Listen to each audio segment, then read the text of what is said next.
That's most definitely what's up. That's most definitely what's up.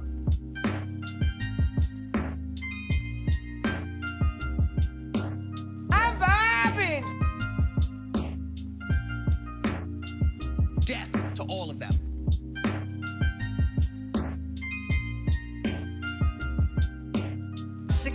Times the detail. We're aiming for a controversial 7 out of 10.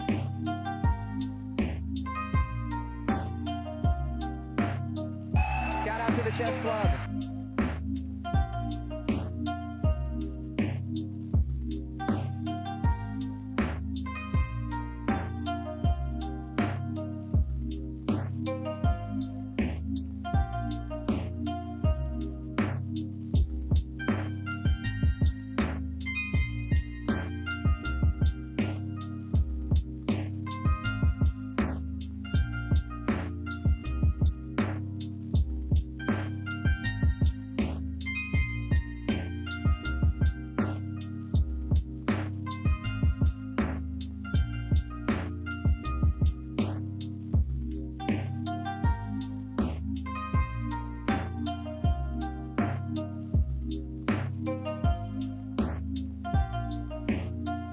That's most definitely what's up.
Assassins, Creed Valaha.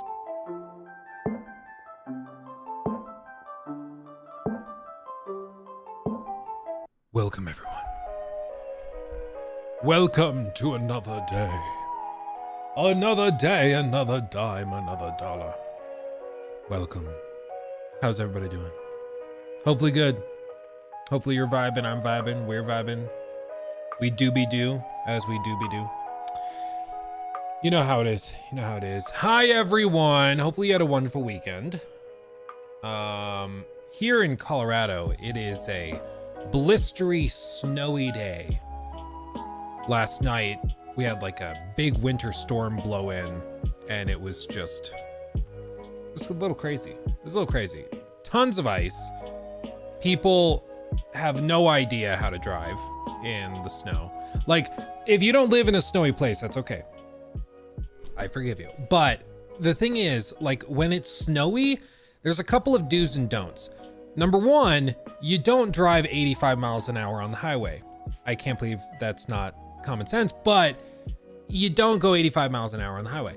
There were still people trying to like get into the like express lane on the highway and like sprint around, interweaving between lanes.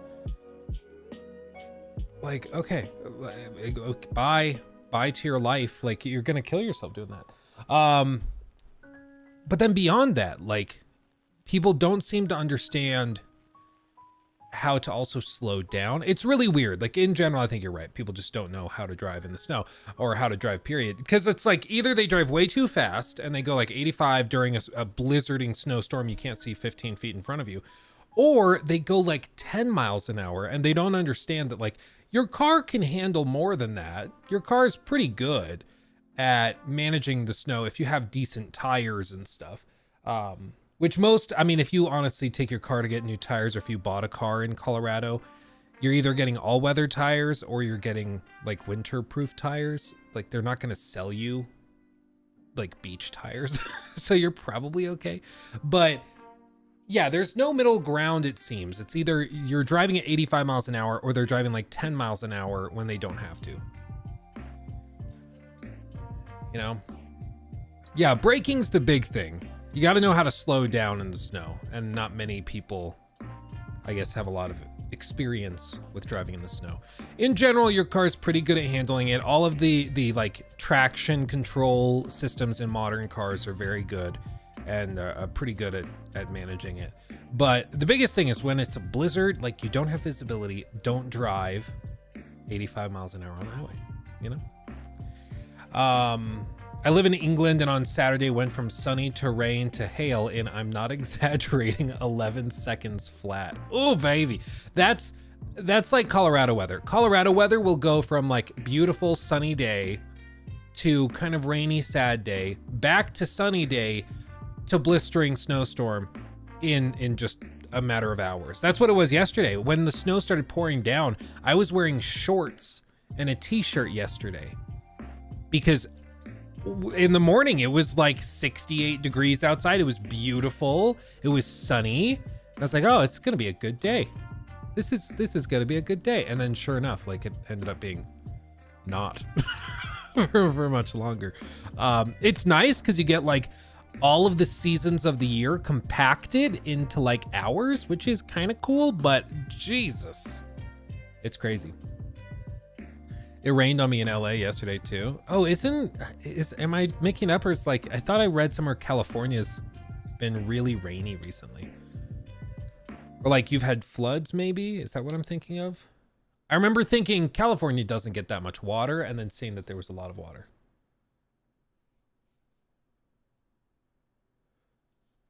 I'll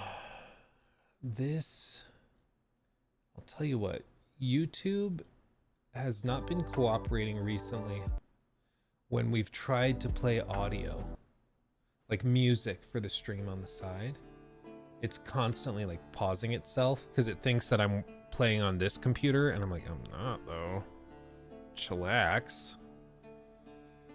Cali is either flooding or on fire. Yeah. Just imagine how bad snow driving is in Tennessee. Well, it's like, you guys remember maybe a year or two ago, there was that winter storm that hit Texas? If you're from overseas or something, like, of course you don't remember this, but in Texas, which is known for being extremely hot all the time, they had a snowstorm hit out of nowhere. And people, I mean, it's Texas. People are not ready for snowstorms. They're not prepped. They don't have jackets. They don't have, heaters. They don't have anything like that. And beyond that, their houses are not built for winter. Like, they're built to maintain, or to maintain cool temperatures in the summer. They're built to stand up to some intense rainstorms in the spring and summer. They're not made for like really cold weather. So they don't really have the same insulation you would need. So all of the pipes were bursting. People's houses were flooding. It's like War of the Worlds. It was 2021. Yeah, that sounds about right. Yeah. It was crazy. We have sandstorms. Ugh. I'm from Texas and I remember that vividly. Yeah, I grew up a lot in Texas. I mean, a lot of my childhood was in Texas. And I like a lot of Texas. The thing I don't like about Texas were those like early summer rainstorms, because people don't understand until they go to Texas and experience it. Like they don't understand what it means for something to rain in sheets. Like what are you talking about, rain in sheets? But seriously, like Texas rainstorm. Oklahoma is also terrifying. I don't want like, no, I don't want like, what is it? ASMR? Now that I say it out loud, it sounds weird. ASMR, AMSR. It sounds weird no matter which way I pronounce it.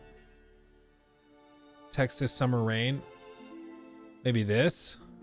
This kind of gives you an idea. Like this would happen like maybe 3 to 5 times a spring/summer when I lived there. And when we say raining in sheets, like the wind is blowing so hard, it's like the sheets of rain are going sideways. So it looks like you're playing a video game and it glitched out and the rain is falling sideways instead of up and down. But it's what it looks like. It's crazy. Like normally it's raining. Stand inside, you'll be okay. In Texas, depending on where you go, it doesn't work like that. It doesn't work like that. Like if you're standing here, the rain is just going to come inside.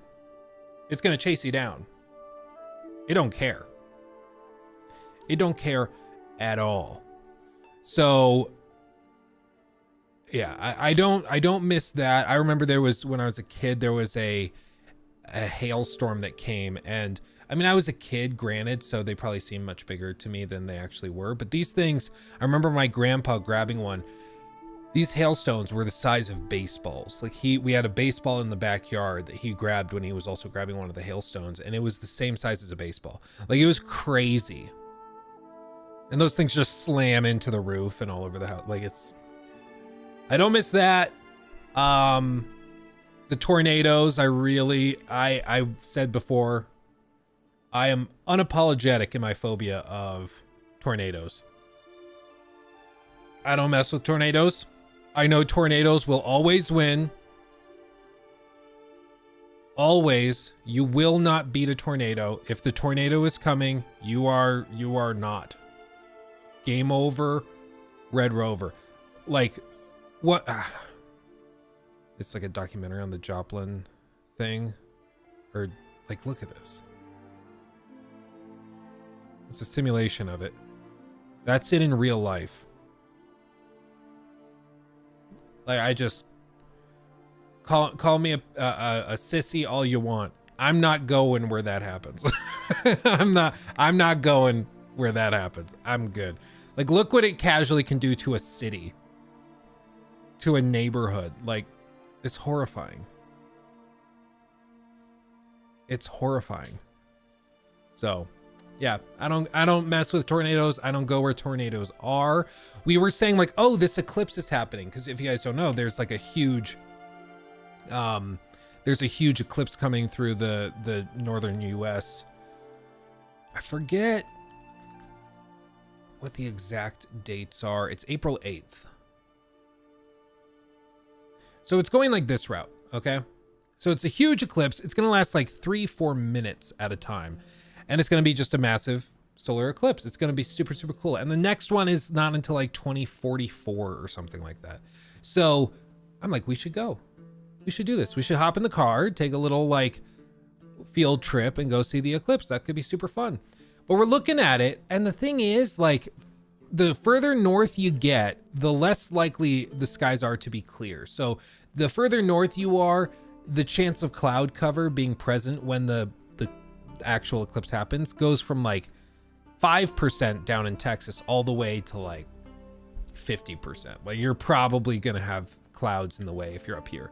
So we're like, okay, where do we go to see it? Because I'm over here. I'm in northern Colorado. So I'm like, do we drive over like all the way to Ohio? Do we fly to go see a 4-minute eclipse? That seems weird. We could drive all the way down to Dallas. That's a closer drive. We were like, oh, maybe we go to Oklahoma. I'm like, Oklahoma's tornado country, especially this time of year that this is going to be happening. I'm not messing with that. So I don't know. Maybe we'll go somewhere. I don't know. I think it'd be fun. I really want to go. Eclipses are super cool. There was one like back in 2017 or 18, I think. I think that was the last big one we had. And it actually passed through northern Colorado. So I remember I was at work working as a janitor. I called myself a custodial engineer because I thought it was funnier, but I was a janitor. And I was working there, and I remember one time like, oh, it's happening. So everybody just stepped outside and looked up. That's crazy. And like none of the shadows look right. It's really trippy. And then you just go back inside and work because it's over after like a minute. It was really weird. Like it's the middle of the day. It was like noon and it went to like almost nighttime darkness. It was really, really weird. Really weird. Yeah. When I was in the Air Force in North Iran, we got massive tornado storms. And in that day, I gonna for beach walk. Oh, you went for a walk on the beach. It was terrific. I believe it. That sounds crazy. That sounds crazy. Yeah, it's something like you're not going to get to do it again for another 20 years. So if you have the chance or opportunity or means to go see it, it's probably a pretty cool thing to do. But it's also a matter of timelines. Like, what is CDE? Is that just, oh, Central. Okay. They adjusted it for it. Okay. So luckily it's not like super early or super late. Yeah, everybody else will see a partial solar eclipse. We'll see a partial one, but the total blackout, that's what you want. That's what you got to see. So I don't know. We haven't decided where we're going. We might drive all the way down to like Dallas, maybe Austin. Austin's kind of cool. So maybe we go all the way down there, or maybe we try to just cut straight across. I don't know. Kansas and Nebraska, those are tough places to drive through because it's just straight. Like you wouldn't think that would be like tough, but it is literally just open fields as far as you can see. The highway is perfectly straight. Like it'll start to drive you a little crazy. You'll feel like you're going insane. You know, it's weird. But your brain is like, I'm in a loading screen right now. That's kind of what it feels like. Imagine if it just stays dark. That would actually be really cool. What's this music playing? Oh, this is just the Kaer Morhen track from The Witcher 3. Yeah, it's like playing Desert Bus. Yeah, that's straight up what it feels like. It's really trippy. I mean, if you have one of those like cars with lane keep assist, or if you've got a Tesla with autopilot and it can just steer and drive itself, then you're probably fine. It'll do the little minutia of adjusting stuff for you, but yeah. If it stays dark forever, we have a problem. I agree. Yeah, no copyright. I'm surprised. No, it's like we were saying the other day on stream. Little YouTuber hack. Most video game soundtracks are not copyrighted. Well, they're not in the copyright claim system for YouTube. So you can listen to it on streams or put it in YouTube videos and it won't flag it. They still own the copyright to it, but if you want to use it as like background music on streams or videos, you can do that and they won't claim it because they don't want you to have like your gameplay videos claimed or anything. So yeah, little advice. Oh. Okay, Tsunami the Sensei. Yo, what's up? What's up? I'm usually disappointed in Ubisoft titles these days. Well, why don't we start, since you brought up Ubisoft, we have a handful of things to go through today. It's gonna be fun. We have Dreadwolf stuff. I want to do like a full recap of Dreadwolf. kind of the development history, some of the speculation and stuff that's happened recently, discussion over the publishing date, because it's expected to come out fairly soon, actually. I think we see it in the next month and a half. So we're going to talk all about that. But something else kind of interesting happened, specifically with Ubisoft. So since you mentioned Ubisoft, I think Uncreated Lemon, we can address this real quick because this is funny. Okay. New segment. There we go. You're welcome, everybody, for that audible chocolate that just entered your ears. Okay. Let me do this. Go over here. Make sure. Thank you to all the new followers on Twitch, and also thank you to everybody who is subbing on Luke Stevens Live. Appreciate you guys. You know what's crazy? We're slated to probably hit 100,000 subs on the Luke Stevens Live channel by June. My birthday is in June, so I'm just saying if we can hit 100K in June, oh baby. Can you imagine? And then we're also slated to hit like 500,000 on the main channel, probably in April, maybe May. There's not a lot going on in April, so there probably won't be a ton of videos or things to talk about, but still, it's crazy. It's crazy. So let's do this. Let's do this. Okay. New segment. Okay, maybe not we all. I would like to see Ubisoft return to the good old days, like the Assassin's Creed 2 days, even like Assassin's Creed 3 back in like 2012.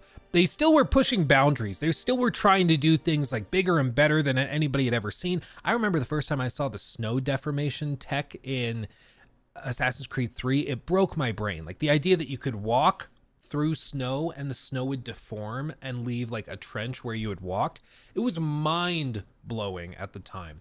Now that's just a standard. And like they used to really push the boundaries in terms of tech, in terms of these different ideas. And it's been a long time since they did that. They had some interesting things they tossed out with, like, for example, they did the like really, my brain is frying. It was just on the tip of my tongue. I'm sorry. Thank you, by the way, Hybris, for subbing with Prime. Appreciate you. Oh yeah, I know what I was gonna say. They have done some really cool tech stuff. For example, with like Watch Dogs Legion. That entire game is built on a really weird idea, which is just like every NPC you see in the game world, you can recruit and then play as. Everybody's playable, and they all have different roles in the story, different backgrounds, different abilities. It's a cool concept. It was kind of like that Jurassic Park thing where they're like, we were so focused on whether we could, nobody asked if we should. It was a similar thing there where they're like, we can do this. Should we? Is it fun? I don't know, but let's do it anyways. You know, it was a cool concept, but it didn't make for a great video game. Like, it was a cool tech demo, but it didn't really translate super well for gameplay. But Ubisoft is continuing to try and push the boundaries, allegedly. And one of the ways they're doing this is, shocker, with AI-powered game characters. Now, this is not the first time we've heard something like this. They've already described how they're trying to use AI tools to help write scripts for like NPCs that you find out in the world. They've said they want to have like AI discussions with characters where you can basically just freely talk to an NPC. So say you're playing a game like The Witcher 3, they would want to put it so you can basically walk up to any NPC in the world, even somebody like tilling the field out, you know, on the farm, and you can walk up to them with your microphone and say, hey, I'm looking for Yennefer. Have you seen her? And they'll respond, right? Happy 6 months, Luke. Oh, baby, 6 months. Thank you, my friend. And also thank you, Taos98, for subbing on Twitch with Prime. You guys are popping off today. Thank you. So this is not the first time they've tried to do something like this, but basically what happened is that Ubisoft has built out a prototype of what this would actually look like, and they showed it off to some people at GDC, which is the Game Developer Conference. It's where they tend to share a lot of their coolest discoveries as they work on these things in prototype phases. And as they say, the company calls the project its first player-facing generative AI prototype that could transform the way players interact with non-playable characters, or NPCs, in video games and open new frontiers for gameplay that natively integrates generative AI features.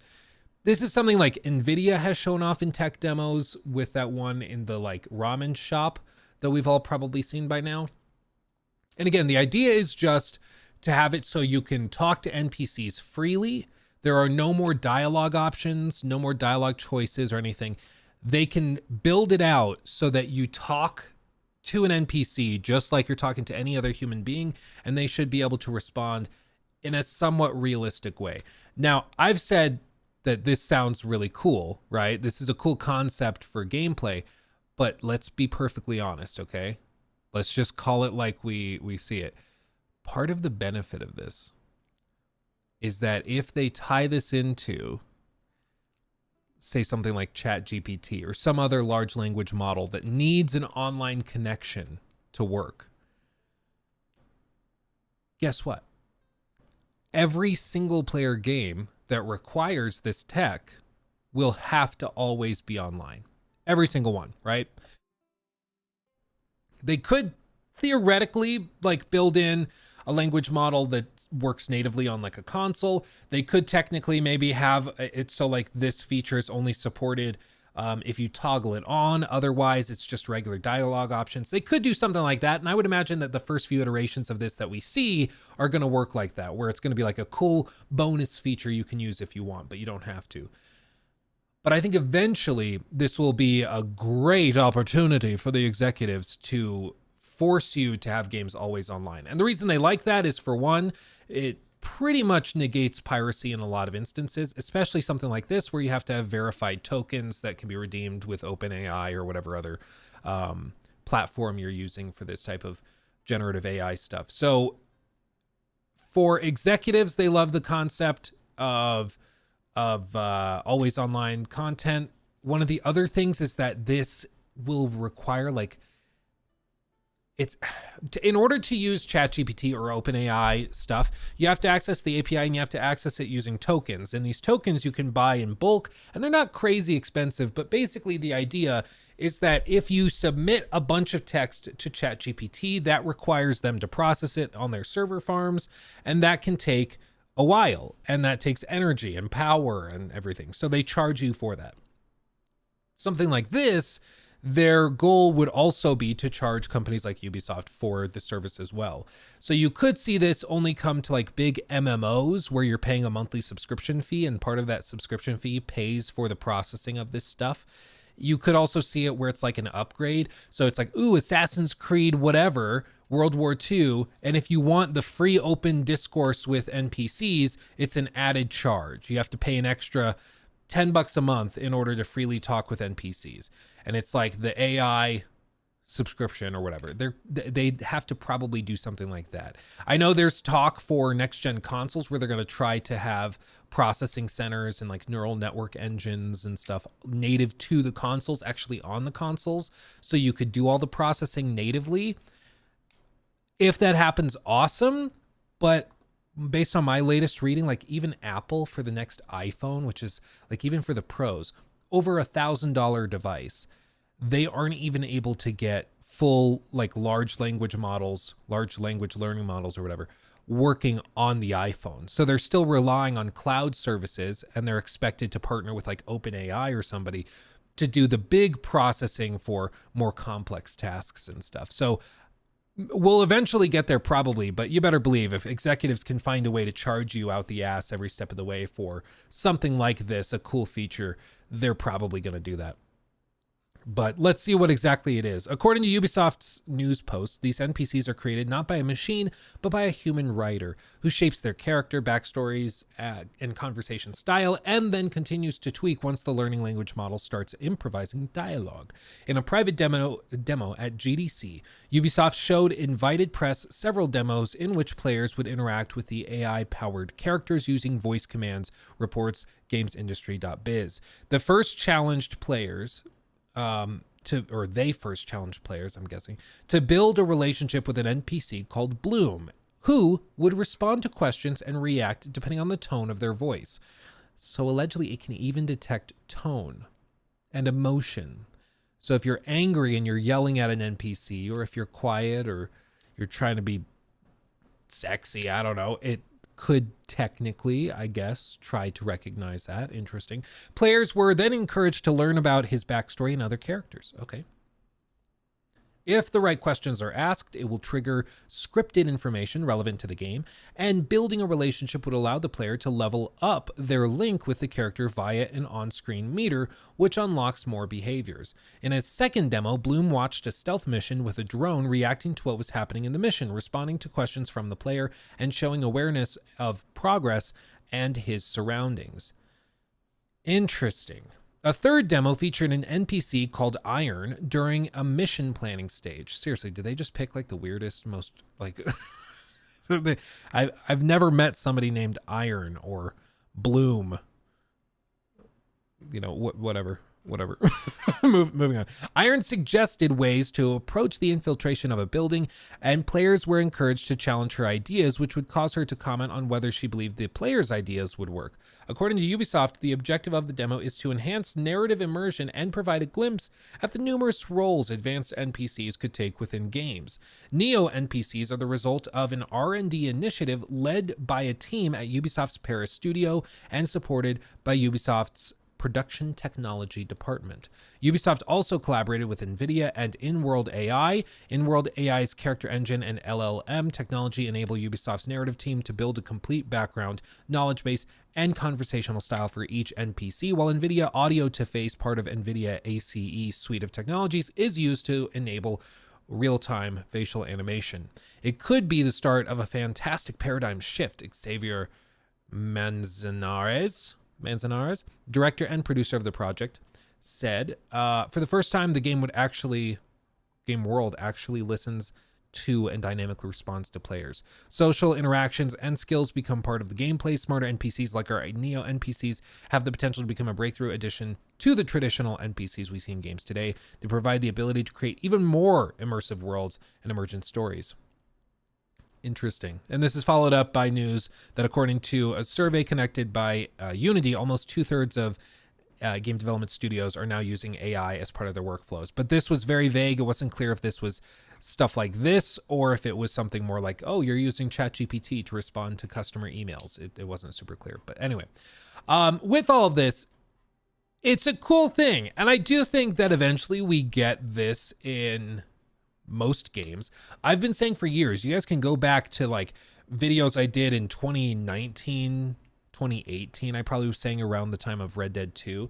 I think the next frontier of video game development and advancement is AI. And I've thought that for a while because like I just don't see ray tracing as that exciting. I don't think people are going to be like, wow, ray tracing really improved the games industry completely. I just don't see it. I think rather AI, which is much more tangible to the player experience, is going to lead to much bigger advancements than anything else, much more noticeable ones.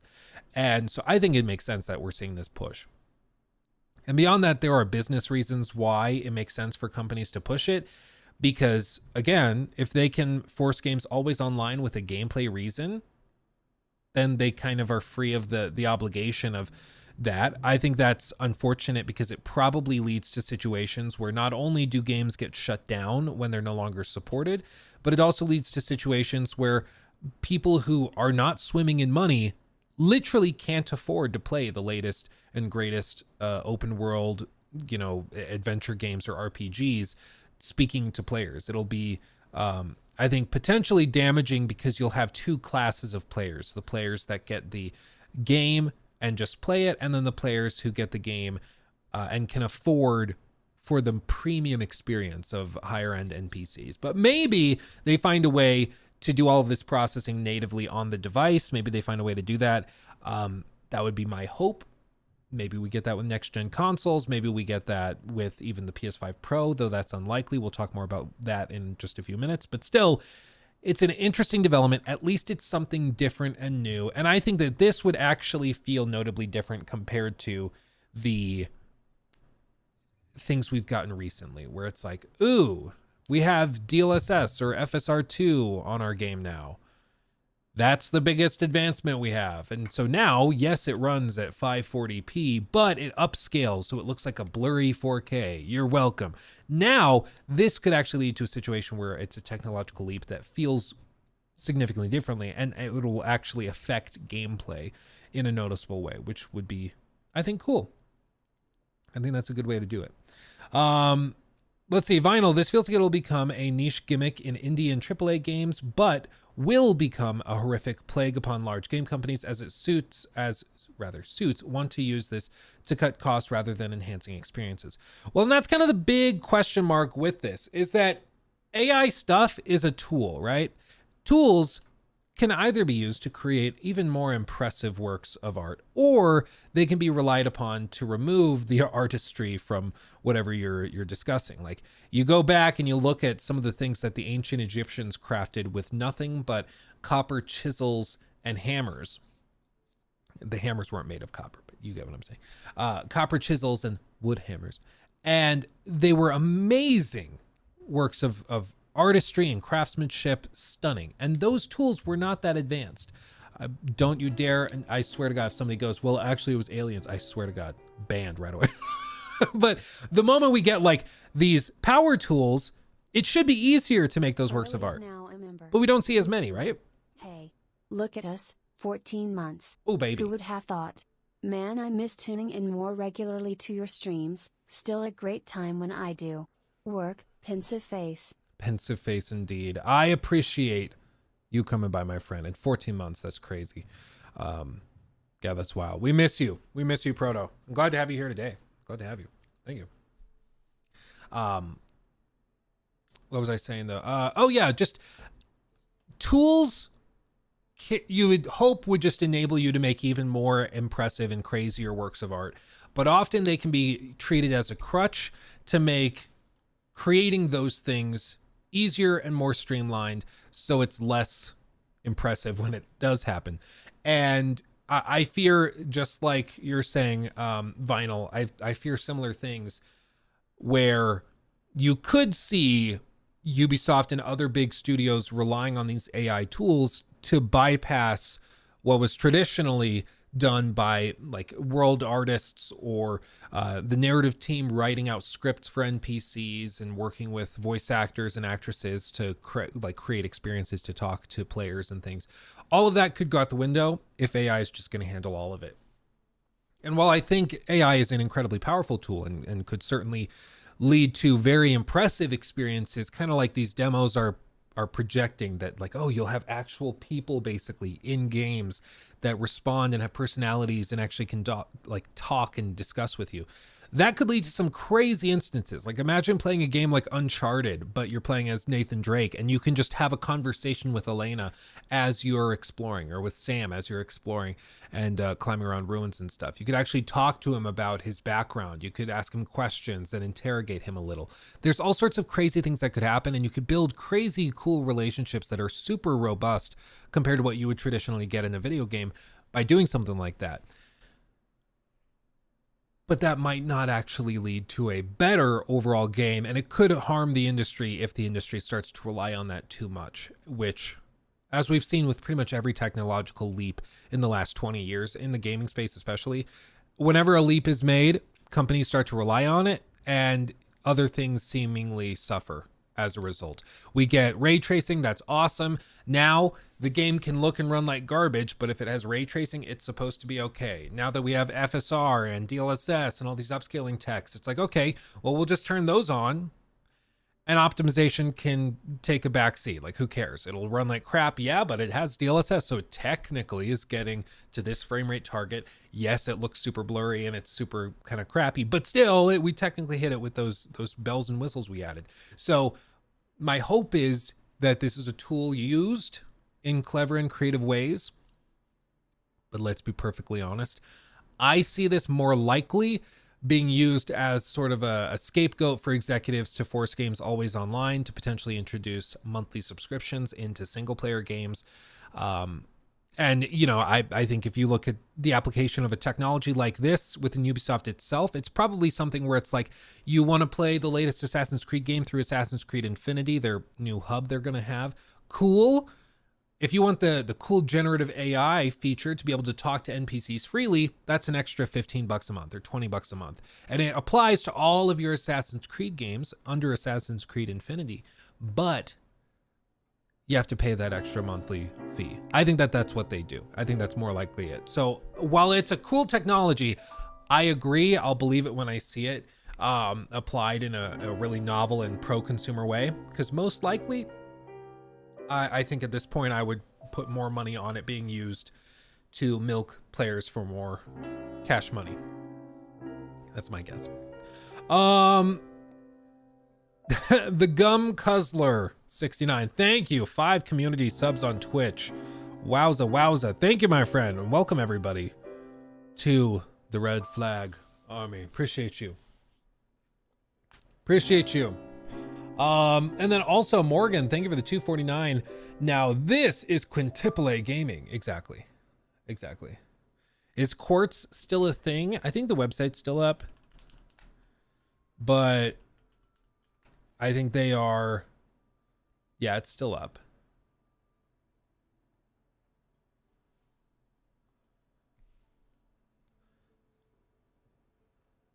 So the website's still up. They haven't touched it in like a year and a half, 2 years. Yeah, it's still copyright 2021, as you can see down there. So I don't think it's also running really weird. I don't know why it's so stuttery. So yeah, I don't think they're messing with this much anymore. And I remember making the video around Assassin's Creed Mirage where I threw this out and I was like, see how there's an empty space right here? It really seems like this might have been a spot for another game that had all sorts of like NFT stuff surrounding it. I think they probably at one point had Mirage filled with some NFT stuff because it was in development during the same time that all of this was happening. And I think that they scraped it, which is part of the reason there were delays and everything. But they still had Ubisoft NFT stuff for Assassin's Creed Mirage. They just did it with these like collectible little statue things that had a QR code that tied back to an NFT or something. And they pitched it as like really cool collectibles that you can get. But I think that they pivoted off and scraped it off the website. Because, I mean, they did Breakpoint, and then there's a big space here for another game that was just never put on the website. It's really weird. Really weird, right? So, yeah, it's still, I guess, a thing, but I don't think that they're putting more into it. I think they've moved on. Which is really funny. I mean, that was only, I guess technically they started working on it like late 21. So that was like 3 years ago, 2.5, 3 years ago, but they've already pivoted off, which is really funny to me that they're like, okay, well, never mind. Never mind. Moving on to the next thing. Whatever. Did I play Alone in the Dark? I started Alone in the Dark and I got, I don't know how long, I could probably check, but probably like an hour and a half, 2 hours into it. And I just was like not feeling it. So I just set it down. I went, played some other games, and I haven't felt the need or urge to go back to it. There were only so many times that I could go pick up a key from a table or desk and then go open a door and then walk to another door, find out I need another key, and then walk over to another desk and grab that key. Like, it's just, that was the whole game, was just a series of that. There were other things where it was like you had to solve puzzles, but the puzzles were super obscure and vague. And you guys know me, I love puzzles. I 3D print a ton of puzzles. I have them, I guess they're just outside of the frame. They're on the top of the shelf. But I 3D print puzzles all the time because I just love puzzles. And I thought that those were very poorly communicated puzzles. It was very unclear how things were meant to work. So, yeah, it's a very clunky game. Yeah, it's an opening door simulator. That's funny. That's funny. You have a 3D printer? Yeah, dude. This whole ship behind me. It's kind of angled weird. I showed this on stream the other day, but this whole thing, it's a work in progress. Oh my God. I still have to magnetize it, put in like all the sails and stuff, but this is all 3D printed. I have,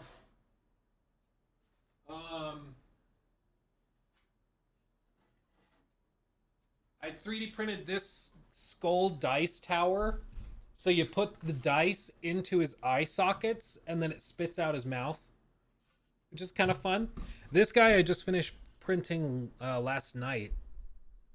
And oh wait, camera's off. Please hold. Please hold. Deactivate, reactivate. Booyah. Booyah kasha. This guy is just really gross. He like has eaten a guy, ripped his head off in his mouth. Isn't that just disgusting? And he's like sitting on people. So you see like arms sticking out from where he's sitting. Isn't that cool? Isn't that cool? So yes, I have a resin and a filament 3D printer. And I mainly print stuff, either puzzles just for fun, Warhammer 40k proxies, because it really hurts to spend like hundreds of dollars on a few grams of plastic,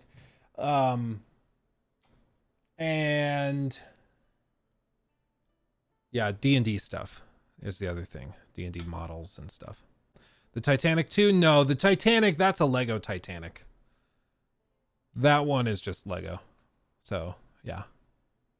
What brand printer is it? The resin one is an Anycubic M5S Pro, and then the filament printer is a Bamboo X1 Carbon. So very good. Is that a Nurgle demon? Oh, the guy I pulled down. Not technically, he's just a big like ogre. I do have Nurgle demons. These things are funny. Look at these guys. These are called Beasts of Nurgle. And they look like Mike Wazowski meets a worm.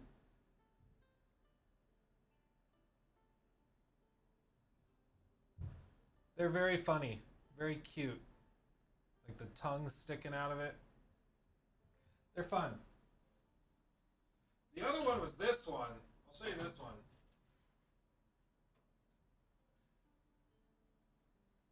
This is Catan Avatar. No, Catan Void Demon, whatever.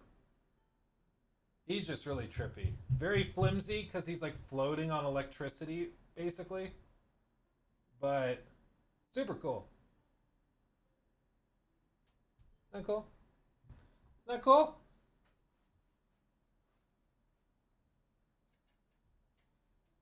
So yeah, I'm having fun with the 3D printer. I'm having lots of fun with it. Or with them, I guess. Lots of fun. Yeah, Shard of the Void Dragon. When you're playing somebody that doesn't like going against it, they call it the Shard of the Void Dragon, which I think is pretty funny. The Shard of the Void Dragon. The Gum Puzzler69 donated $3. Is Star Wars Outlaw Ubisoft last hope for their company? If that game fails, I can see people stop buying their games. No, I wouldn't say Star Wars Outlaws. I think Assassin's Creed Red, if they screw that up, yeah, they're in trouble. They're in big trouble if they screw that up. But like Star Wars Outlaws, this is the one thing about Star Wars Outlaws that's actually Ubisoft's saving grace. And that is that expectations for Ubisoft are notoriously low. So people don't expect very much from them. Everybody sees Star Wars Outlaws and goes, that looks great, but it's Ubisoft. There's no way it actually ends up being that good. So if it ends up being that good, they win. Everybody's like, oh my God, Ubisoft turned it around. Like that'll be all the stories if they can do that. I don't know if it is. I'm super hopeful though, because that game looks really, really good. They just have to live up to that trailer. And if they can do that, the game is going to be very, very successful. But because expectations are so low, they can really surprise a lot of people, I think. For Assassin's Creed Red, though, expectations are very high, and they've taken off a good amount of time from Assassin's Creed Valhalla, Assassin's Creed Valhalla. So they need to show some real progress, and I think people will be expecting a lot. So I think they just have to meet expectations for Star Wars Outlaws, and that will be a banger.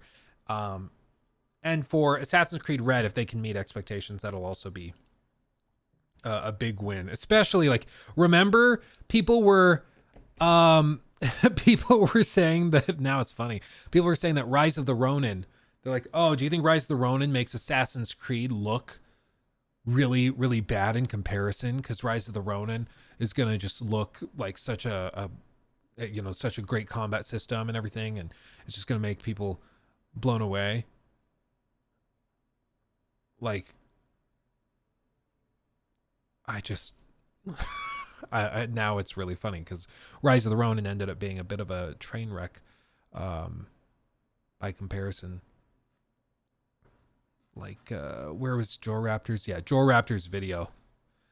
This thing, man. Like, Assassin's Creed Red by every metric. Like, the people who have seen it, Tom Henderson with Insider Gaming, he's seen gameplay footage of it that they've put forward. And he said very clearly, like, they've made a lot of progress with this one. Like, there have been some major graphical leaps forward. It feels like a next-gen game.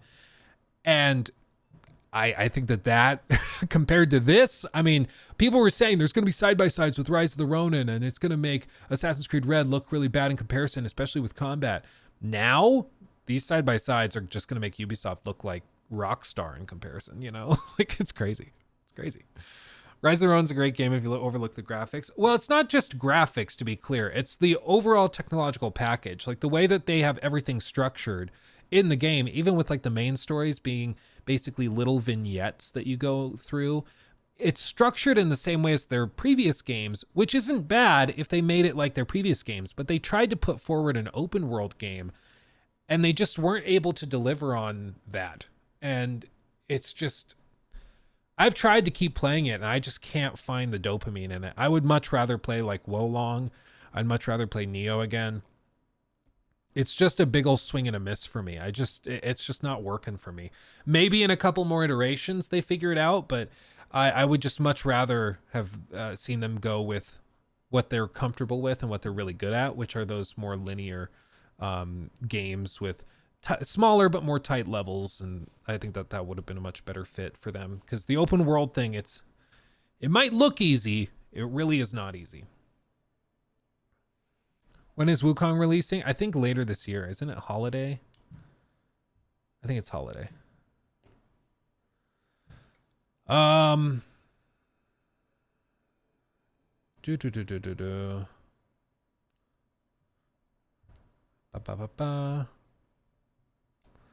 this hate with no one playing. No, I've played it.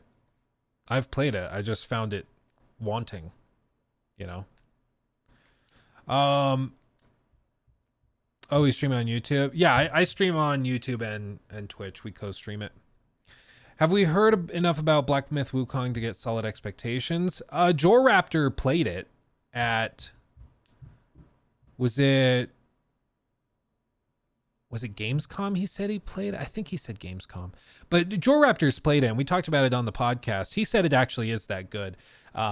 It plays as good as it looks in those trailers. Whether it's like a full package, full game, when you go through the whole thing level to level to level, is still up in the air, because nobody, as far as I know, nobody's been able to play it for like 3 hours uninterrupted. What they've gotten to do is play like a boss fight, and then they cut and they load to another section of the game and play another boss fight, and then cut, go to another section and load into there. So it's just different than you might typically see with some demos. So my question is, like, the boss fights look great, graphically look stunning, but I want to know what the connective tissue is. Like, what connects all of it together? You know? Because I think you can have a great game that's just boss fights, sure. But very few games are just a series of boss fights that you load into separately. Most games have some sort of game between the boss fights, and the boss fights cap each of the levels. And so I'm wondering what that's going to be for Black Myth, because as of right now, they haven't really shown any of that. So that's my big question mark right now. By the way, thank you to Pyotr Kazachor. I'm not sure. Thank you for resubbing with Prime. 3 months. Let's get it. Let's go. No, I think Black Myth is Unreal 4. It's been in development for a while. It's been a minute, so I would guess it's 4. Audie, thank you Appreciate you. We've put a lot of time and effort into this. It's slowly evolved through the years, but yeah, we're getting it. We're figuring it out. That's the big thing. And then we have, you know, the top-down cameras. So if we're building Lego or doing something here, I can show you. You can see my gross thumb that I smashed in a car door. Another person asked me when I was out in public yesterday, they asked me if I had painted my fingernail. I was like, for one, hello. Secondly, like, why would I paint just one fingernail? Do you think I'm like Penn Jillette? Like, what? I'm like, no, I crushed it in a car door. Like, what are you talking about? No, I didn't slam it again. It's just been like this for a month. It happened on Valentine's Day when we were walking into a restaurant. So the whole like Valentine's Day dinner, I'm sitting there with my thumb swelling and throbbing. I couldn't like put it down. If I did this, it was like a knife in my joint. That sounds sexual, but it would hurt very, very badly. I couldn't even type with it. I couldn't even hit spacebar with it. It hurt so bad. The doctor thought it was broken, but it swelled up enough that he wasn't able to see on the x-ray if it was broken. If it was, it settled and healed real quick, so I don't think it was broken, but still. Your thumb is gaining quite the reputation. I never knew people cared so much about people's thumbs, but Jesus, man, people bring it up all the time. It's really funny.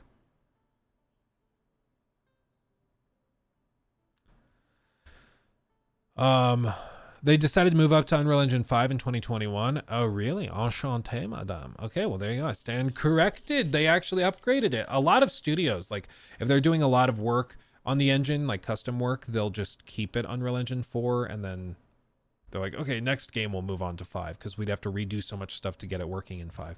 But maybe that's why they've delayed it a bit. The thumbnail. Maybe what I have to do is I just have to paint my nails. Is that what I do? What if at that point, I just paint all the nails black, and when somebody asks me why I painted my nails, I just tell them that I crushed all my fingers in the car door. maybe that's what we do. Like, I got sick and tired of bringing it up constantly, so that's what we're doing. Yeah, I smashed them all. Bum, bum, bum, bum, bum.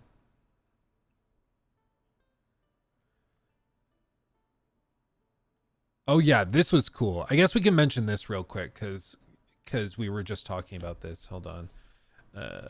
Star Wars Outlaws official trailer. I want the full like gameplay reveal. Okay. So we've mentioned this a bit. Oh,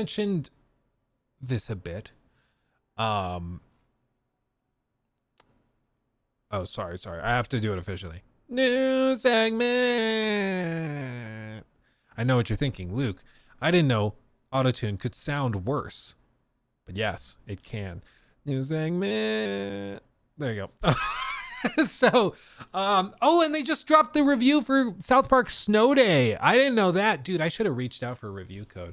Okay, I'll check this out later because I'm sure it's kind of lackluster, but still, I think it'll be fun. Anyway, ADHD brain. Moving on.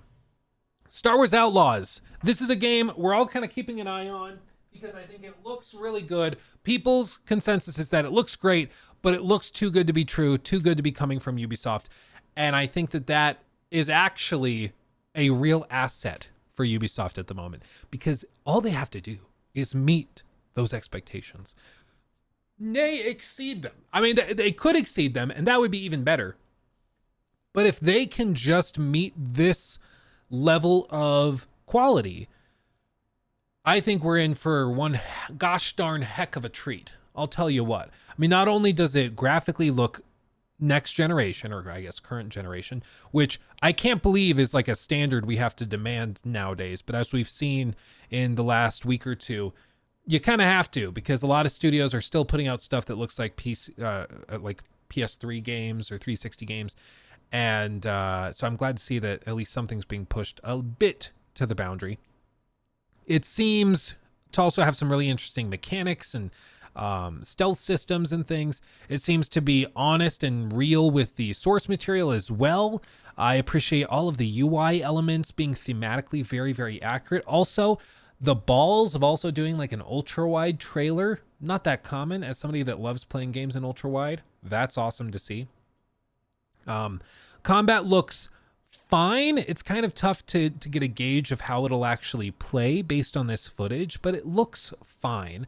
What excited most people though was how quickly the game was able to transition from a tight sort of arena-based combat encounter, shooting guys behind cover and everything, to pivoting out, hopping on a bike, and just leaving, going yeet and bailing.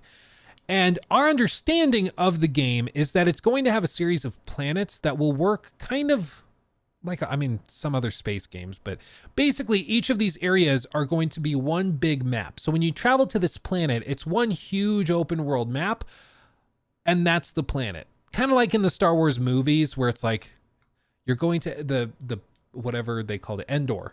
You're going to Endor. For some reason, the whole fight for the entire planet takes place within like a couple square miles, but we're just going to kind of ignore that because it's a movie and it's not that reasonable to have like, okay, now we have to fly on our speeder bike for 7 hours to reach the next station. It doesn't make for a very good video game or movie. So I get it. You have to gamify it a bit. And that's kind of what they're doing here, is that they're going to have big maps available for you to explore on each planet, kind of like Jedi Survivor or Jedi Fallen Order. And some of the most pressing things when you see open world games is like, specifically for me, data streaming. It's something Ubisoft has always been really, really good at. Even going back to like Assassin's Creed Origins from 2017, that game had ridiculous data streaming. You could hop up, like switching camera view to the bird or hawk or eagle, whatever it was in that game. I get them all mixed up. I think it was Senu was the bird in that game. Maybe, I don't know, it's been a minute. But you could fly that bird across the map, press a button, and the camera would zip back to Basim without skipping a beat. Like it might take a second or two to kind of load back in to where you were, but the data streaming tech was insane. You could traverse the entire map and then warp back to where you were almost instantaneously. It was crazy. And Ubisoft's always been really, really good at that. And that's one of the most common hiccups for companies doing open world games, is how to stream in new areas, new data, and get rid of the old data that you wanted to dump. So they've always been really, really good at that. And I think you can see that here in this gameplay footage that they have presented here. The particle effects, the wind effects look really, really good. There's NPCs, there's animals, the trees are all blowing. There's very few static meshes. Even trees in the distance are blowing in the wind, which if you go to a lot of open world games and you look past like the 100-meter mark, very few things are actually moving. There's very rarely like smoke effects or particle effects just because it's too much. So they often, dump them. But they're actually managing to maintain it here. Oh, Basim. I said Basim instead of Bayek. Yeah, I need more coffee. So it just looks really, really solid. And this is or I would say broad consensus for the game, is that this looks great. If this is a video game that you can play, we're in. Especially like the transition to this cutscene. Like, look how smooth this is, and also how beautiful the cutscene is once you start. This is running in real time. Isn't that crazy? Now, granted, they specify it's work in progress. It could change, but this looks really, really good. I think it looks really good. And then this transition, this also, this trailer dropped 9 months ago. And this was June of 2023. So this was before Starfield had launched. And so people were like, oh, it's also doing space stuff. And people were wondering how Starfield would compare to this when we would eventually get it.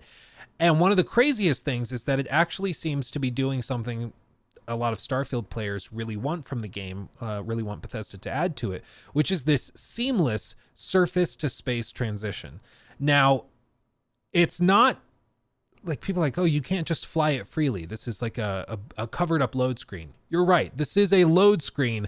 They're disguising this way with you flying through the cloud cover and stuff. It's disguised, but it is done very, very well. It doesn't really skip a beat. And then it transitions smoothly to you flying through the atmosphere and then into orbit, and you didn't have to sit through a load screen. And I think that that is something players just appreciate. They like to be able to just go smoothly from one thing to another, you know, which is super cool. I mean, players obviously are connecting with this and they think it looks really, really cool. And the idea is that you can then transition and fly to other planets. You can then fly from the orbit down to the planet's surface seamlessly. So hopefully you never have to sit through a load screen once you start playing. It always feels like you're playing the game from start to finish, which I think even God of War Ragnarok and God of War 2018 showed how valuable that seamless experience can be to make it feel like it's just one shot or one thing from the time you boot up the game all the way through. I think players connect with that, especially in terms of immersion. Yeah, see, being able to just jump straight, warp out, technically a load screen, but it looks way better than a load screen. That screen tearing is from the capture card, so don't stress that. That's not in the gameplay footage. That's just my stupid setup. And then boom, you're outside of that area. Just like that. So everybody's like, it looks really, really good. All they have to do is deliver on that. Whether they can or not is certainly up in the air. This is coming from Ubisoft Massive, and Massive Entertainment, just like Sierra South in YouTube says with the $2 super chat, don't sleep on Massive Entertainment, you be the side.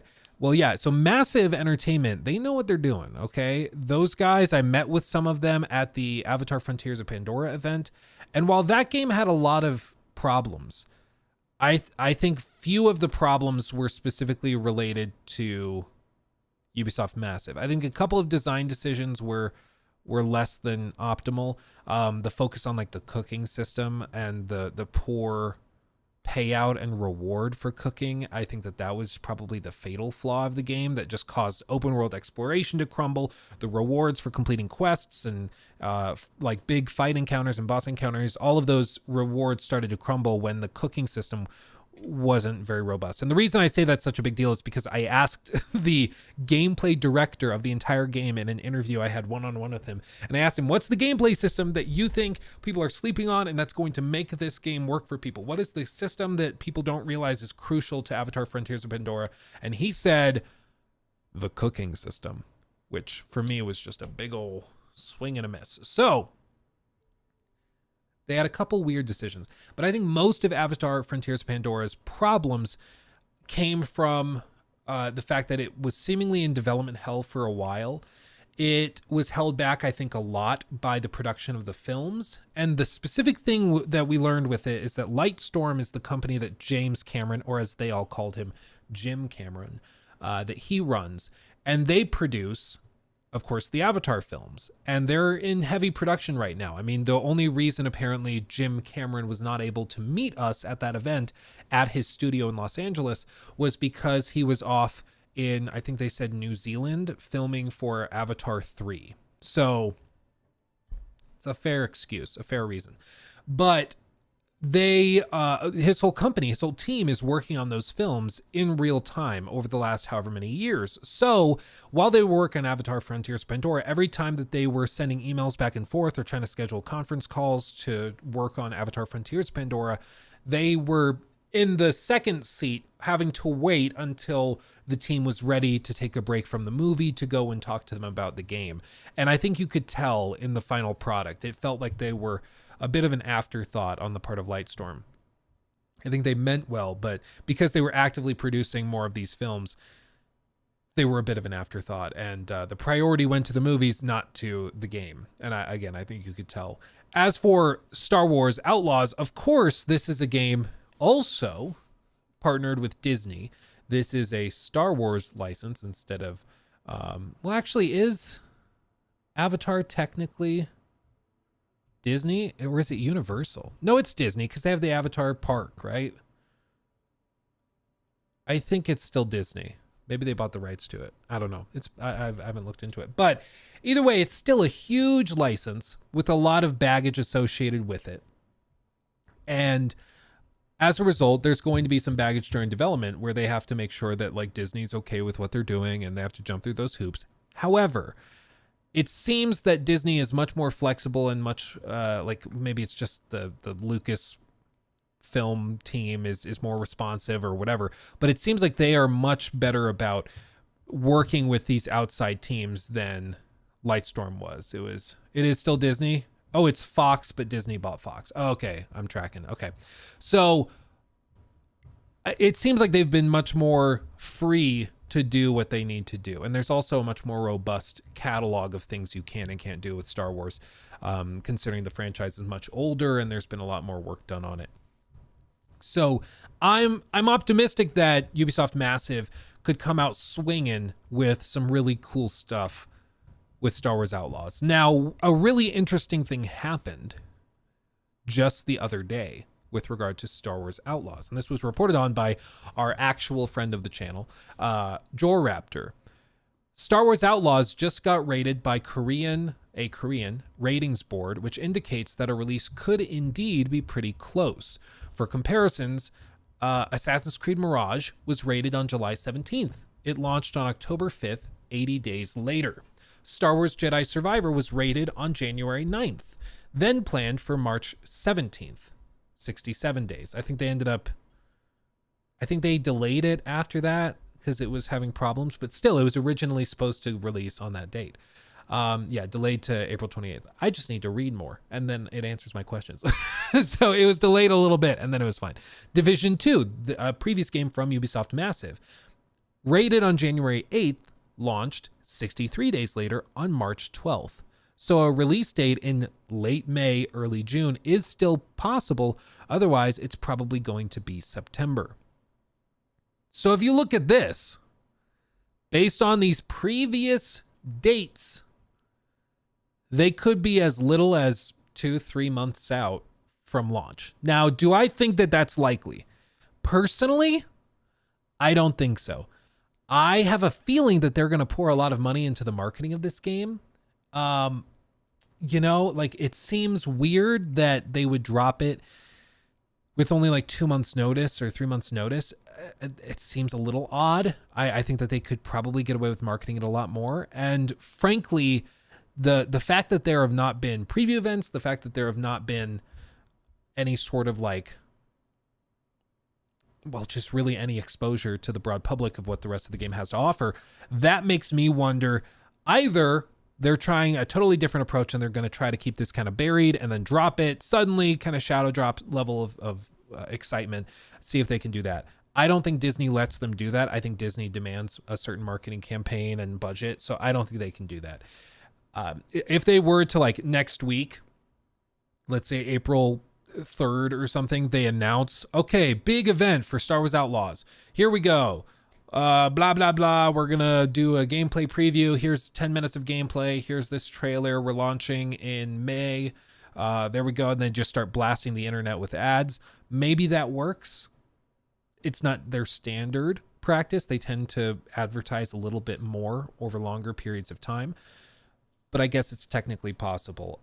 My gut is telling me it's still probably August, September, somewhere in there, which is still a little surprising considering that Assassin's Creed Red is scheduled to launch this fall as well. I would have thought that they would give them a little bit more air, but it also could very well be that Ubisoft just doesn't think there's a lot of overlap. The people that play Star Wars Outlaws are going to play it for a month or two, maybe, probably more like a couple weeks while they finish it, since it is a single player game. And then they're going to move on to Assassin's Creed Red when that launches a couple months later. So they don't really need to push it that hard.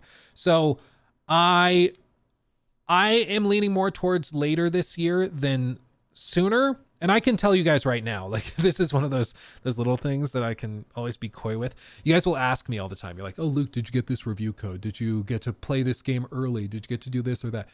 Here's the deal. If I've signed an NDA, I can't tell you about it, right? So you're going to ask me, Luke, did you play GTA 6 yet? And if I had, I'd be like, no comment, right? And you would be able to connect the dots and figure out, okay, well, that means yes. It's not a no, so that's a yes, right? And I'm not breaking the NDA. I'm not commenting on it. I'm just moving on. But you can fill in the blanks. And it's the same thing with this stuff. If I had been invited to a big preview event, or if I had been invited to I get to fly out and go try Star Wars Outlaws and talk about the game and promote it because it's launching in May. if you guys were asking me about it, I would be like, no comment. And you'd be able to fill in the gaps.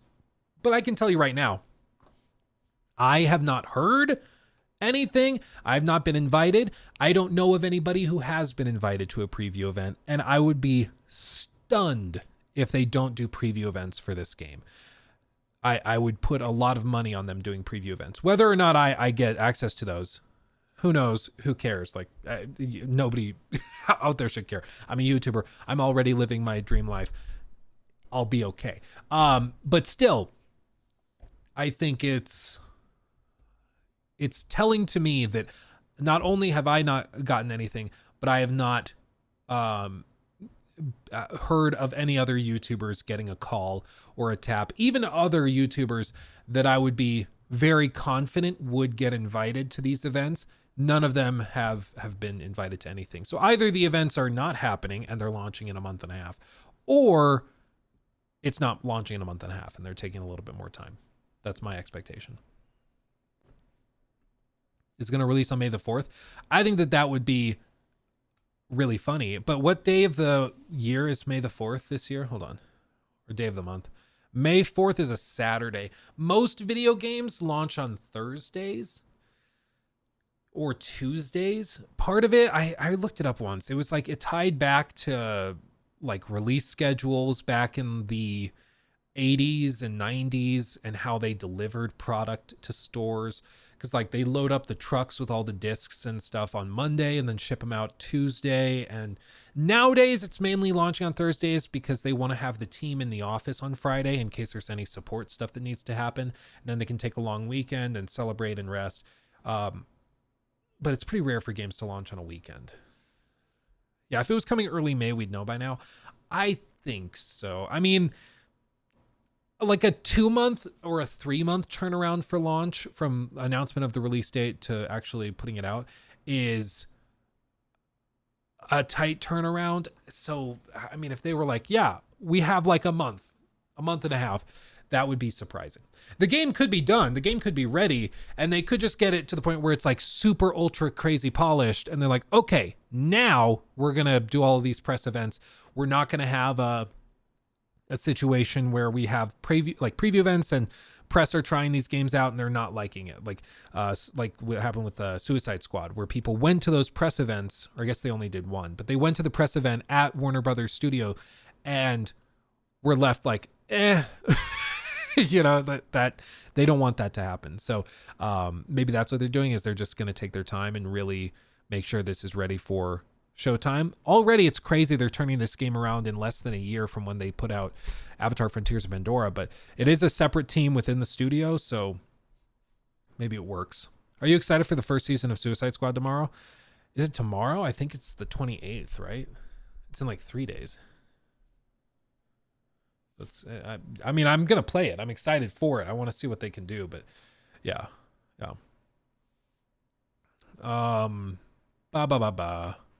So I'm excited. I think Star Wars Outlaws could be a real hit for them. Ubisoft has not had a game that had such overwhelming excitement for its trailer since Assassin's Creed Valhalla. And so the fact that people are that stoked on it already after basically 10 minutes of gameplay and a trailer, that to me is like very, very encouraging. That gets me really excited. And I'm hopeful that they can hit it out of the park because they kind of need it. They need a win. They need a win real bad. Oh yeah, South Park, the Snow Day game. I have not played it yet. Hold on, the trailer just dropped here. Let's see. New segment. Like being trapped indoors without power during an actual blizzard, playing South Park Snow Day had me frigidly wishing I could be anywhere else. A direct follow-up to the story. Oh no. Oh no, that's not good. Line of 2 excellent turn-based RPGs and a decent mobile spin-off, this cooperative 3D hack and slash admirably tries a lot of new things, but it throws the baby out with the bathwater in the process, leaving us with a monotonous, slipshod mess. The controls are awkward and clumsy. the weapons and abilities are limp and uninteresting, and even with only 5 levels that can be completed in as many hours, it still feels like it drags on far too long. Worse than that though, all the humor and shocking moments South Park and its recent games are known for is utterly missing in action, leaving little to recommend about this hollow, repetitious dud. Yeah, just get on with it, Butters. I don't know what we did to deserve going from a masterful Obsidian RPG that aptly captured South Park's attitude to this, but boy does the fall hurt. Yeah, I mean, it is weird to pivot from those games to this. They partnered with Obsidian on the Stick of Truth, and then they partnered with Ubisoft on the Fractured But Whole. And Stick of Truth will always hold a special place in my heart because it's really good. It's very short. It's like 8 to 9 hours long, and you can break it real bad. If you do like a blood build, Jesus, like you can stack blood like 4 or 5 times. And I one-shotted the boss, the final boss of the game, where like I hit him with my blood draw thing. It stacked like 5 blood things on him, and then a turn cycled, and I think it's at the start of his turn he takes the damage. So after the turn cycled, he took a ridiculous amount of damage from the blood effect and then just drops dead. Like, it was crazy. It was very, very good, but that's what I love about RPGs, when you can min-max them and break them. It's good fun. The Fractured But Whole was also pretty good. It was much longer, much bigger, a very different combat system that wasn't as focused on gear and kitting it up. It wasn't as traditional of like an RPG, but still pretty good, and also very outrageous and just crazy. And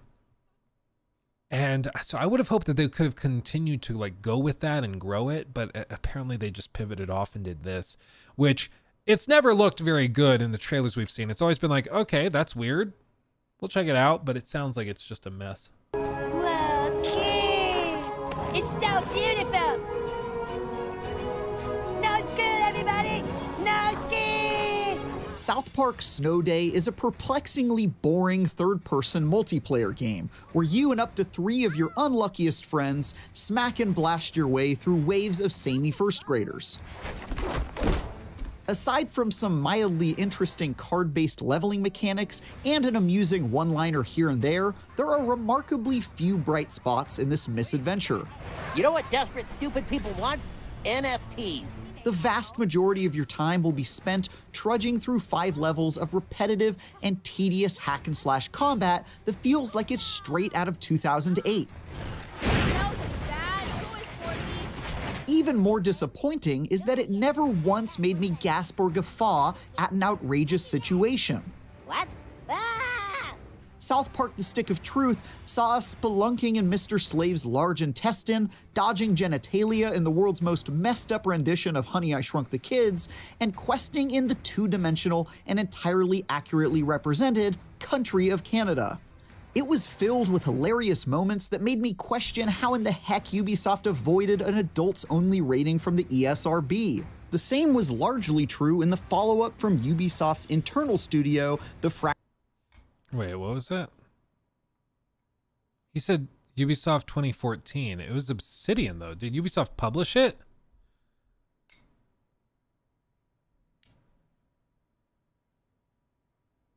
Am I just like totally mistaken here? Why is he saying it was a Ubisoft published game?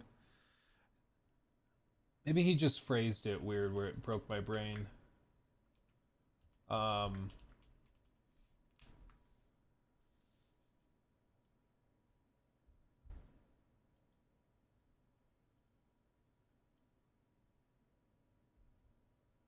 Yeah, it's technically published by Ubisoft, but developed by Obsidian. Okay. It just sounded weird. The same was largely true in the follow-up from Ubisoft's internal studio, The Fractured But Whole. Snow Day returns to the Stick of Truth's make-believe fantasy setting, but here you just occasionally fart every once in a while in lieu of actual jokes. Sure, there are some very minor moments that made me smile, but they're so few and far between that they only ever serve to get my hopes up before dashing them all over again. This is perhaps the most toothless South Park adventure ever created. There's blood everywhere. The story is straightforward and one note, as you and the South Park gang decide to continue your fantasy adventures during a snow day, and you proceed to fight against them and their hordes of minions in battle one at a time. The whole thing lasts about 5 hours, and very little of note happens along the way. There are no big surprises, zero shocking gross-out moments, and even the characters you know and love behave in a bizarrely tame fashion compared to how you'd expect after all these years. I wonder, what's this rated? What's this one rated? Because I wonder if they were trying to get like a younger audience, that it's so tame, you know? Because it launches on the Switch. Snow Day. It's an Unreal Engine 5 game, guys. I don't see where what it's been rated as. Oh, hey, dude. How are you? Yeah. Yeah. You want to say hi to everybody? You want to say hi to everybody? Okay.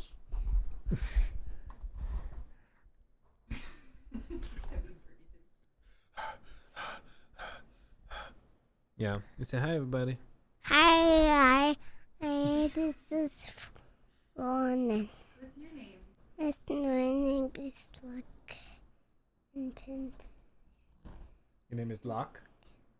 and Pin. Yeah. Yeah. And have fun together. And have fun together? Yeah, I like having fun together. And Well, Luke can leave, but... And duckies. Yeah, you guys remember when he was a baby? yeah, and a cup. Oh. And Yeah. a cook. Can you wave hi to everybody? Hi, Betty. Hi, everybody. I have to read down the doctor and the con. And I will not Oh. not today. Not today. And today, Yeah. Nikon should go in like a duck. How Nikon? Like a duck, it's all gone. You guys didn't even think about that, did you? And Yeah. If you ever wanted a financial counselor, Locke's your man. the cook. And then cook. You're very wise. What are you going to do with Mama today? No. An hour nap this morning, so we're still trying to figure that out. And $1. I don't know if I have enough time to do anything. I am so sorry. That's a very wet microphone. That's... What is Wow. I might have to swap out the pop filter. Yeah, Those are look. magnets. Look, it's magnets. It's like Yeah. right there. Like it's magnets right there. Yeah. Okay, Locke, you wanna It give is Daddy so a wet. smash? I'm gonna go upstairs and go get brother. Okay. I love you. Have you. Have fun. Have fun. Yeah. You too. You too. Yeah. Much love. Yeah, and baby brother. Yeah, and Lachlan and baby brother come down. It's like, we'll be back. Don't worry. That's pretty great. He's a cutie. He's a cutie patootie. I'll hit play on that. I'm gonna swap this out because it's covered in saliva, and so I'm gonna wash it. So yeah, I'm gonna swap it out. Probably be a streamer already. I'm sure you're proud, dude. I'll come down here after he like kind of sneaks away. If we're upstairs hanging out or playing, he'll like make his way down here and he'll come into the office and I'll just come in with all the lights off, the computer's off, everything's turned off, but he'll just be sitting in this chair talking into the microphone going, and he's like trying to stream and record a video because he sees me do that. He just thinks of it as like, that's weird. Luke just kind of, Dada just sits in front of this thing and talks into it, so that must be what I should do. And so he comes down and does it too. It's pretty cute. Did somebody say this was M? No way this is rated M. Really?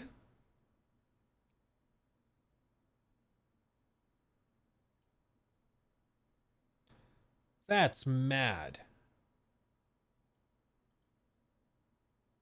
Just for language?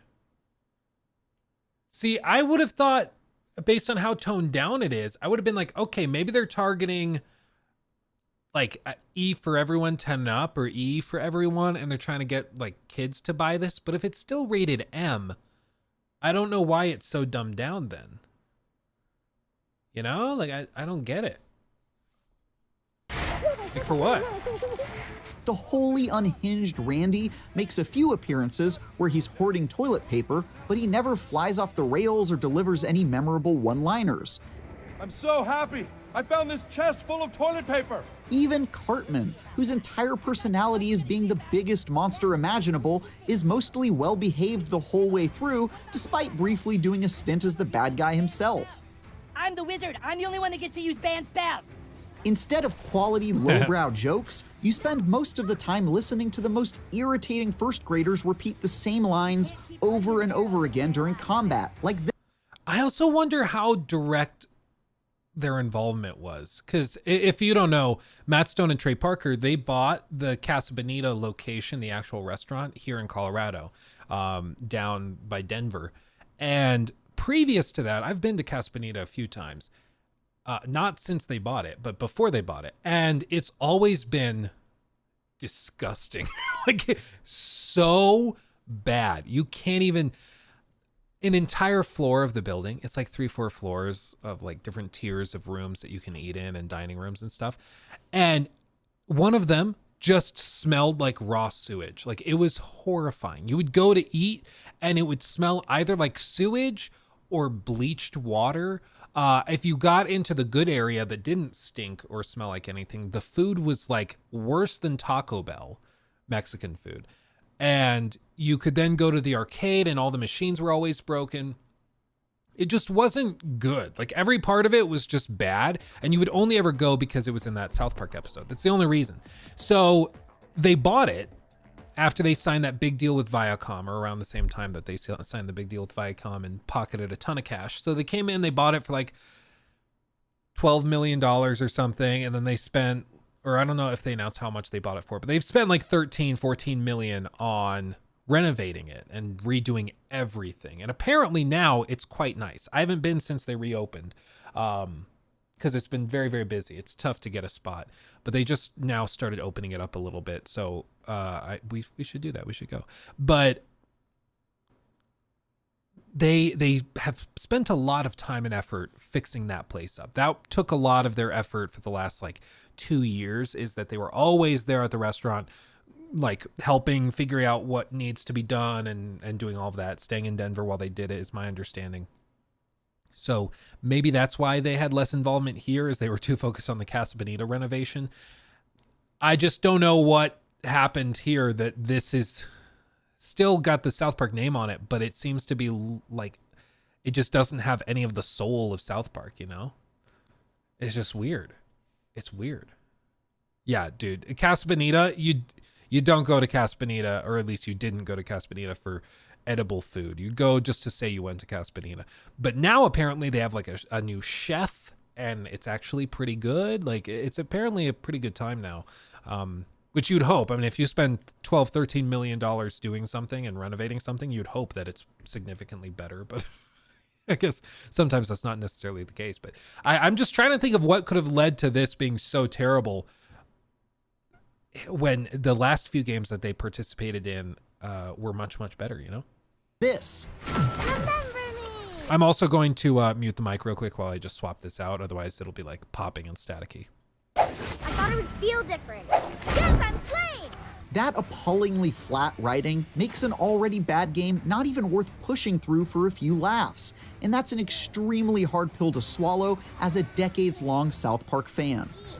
Can I have a do-over? You can't call your mom in to fight for you, Cartman. Fucking cry about it, Kyle, you little bitch. After setting the bar so low, it was difficult to imagine, but the untidy, soulless combat that accounts for the vast majority of playtime is Snow Day's biggest miss. You select one of 3 melee weapons: twin daggers, I have a booger. a sword and shield, Eek. or a battle axe. And one of 3 ranged weapons: a bow and arrow, a wizard staff, or a wand to bring into battle, allowing for precious few options for how to play. Not that it matters really, because thanks to the floaty and imprecise controls, none of these choices feel good to begin with. Each of the ranged weapons does damage from afar, requiring a cooldown or charge time that's so long it's almost always not worth the trouble. All three of the melee weapons are at least more reliable for damage, but don't lock onto enemies, have awful hit detection, and when you do connect, it feels a bit like dueling someone with a helium balloon. Ow, I'm dead. The only other major tools in your arsenal are the two equally underwhelming powers you get to equip, selected from 8 total options, which include stuff like this healing totem that regenerates nearby allies' HP for a short amount of time, or this deployable turret that fires snowballs at passersby. These are at least more interesting than any of the base weapon options, but since they're recharged by doing damage and scoring kills with your other weapons, definitely don't solve the problems with combat. One of Snow Day's only good ideas are upgradable cards that you collect as you fight through levels. These grant passive benefits and allow you to cultivate a build throughout each stage, then disappear once that level is over, adding a minor roguelike element to the adventure. Hope that's more to your liking. You might find interesting cards that augment your healing totem, enabling it to do things like revive downed teammates, have you deal more damage to enemies near it, or increase its area of effect. Or you can chase riskier cards, like one that turns your otherwise weak wand attack into a high DPS flame-spewing hose that lights you on fire too as a trade-off. I mean, it seems like there's a lot of potential here. Parts of it don't look bad. It's just South Park is a game or is a franchise that's so built on like the irreverent jokes and the outrageous humor and things. It just seems really odd to choose to design a game that's centered around kind of ignoring the story and just focusing on sort of generic hack and slash gameplay in a co-op setting. I wonder if it's monetized out the ass too. Maybe that's part of it. While combat never stops being a sloppy, disappointing slog, collecting cards to augment your playstyle, then strategically leveling them up to make those abilities more powerful, injects a modicum of variety into it. I'm dead. The issue is that Snow Day isn't a roguelike in any other way. You don't have to start the entire campaign over when you die, you just start at the beginning of the level. You suck. And even on the hardest difficulty, none of the levels are so challenging that you won't probably beat them on the first try. So there's not a ton of pressure to create a really solid build since there's little to optimize for. And even if you do manage to assemble a deck of cards you like as a build starts to come together, each level ends after an hour or less, at which point you go back to zero. I would love to see a better game try this idea, because here it's implemented in a way that only barely improves an overwhelmingly bad time. Oh yeah, that's powerful. Oh. Another example of a poorly thought out card mechanic is the single random bullshit card you get at the beginning of each level that lets you activate a more powerful ability a limited number of times. These might let you call down a rain of fiery meteors for straight DPS, or recover your health and make you invisible for a short period of time to escape danger. But none of them are all that interesting, and they only have a minor impact on gameplay since you usually only cast them 2 or 3 times per level. What's worse though is that enemies get bullshit cards too, and they do things like replace normal weapons with high damage laser swords. Everybody loves a laser sword at Christmas. Or give the bad guys protective bubble shields that make them significantly more beefy. We've got protection. In most cases, these cards serve only to significantly draw out the length of a fight, which is already pretty unbearable to begin with. I hit you. Locked it. This is especially true in the revolting Horde mode, available as free DLC, in which you're subjected to waves of enemies in an arena. This format really dials up all the worst parts of Snow Day and cuts out any hope of stumbling upon jokes or story along the way.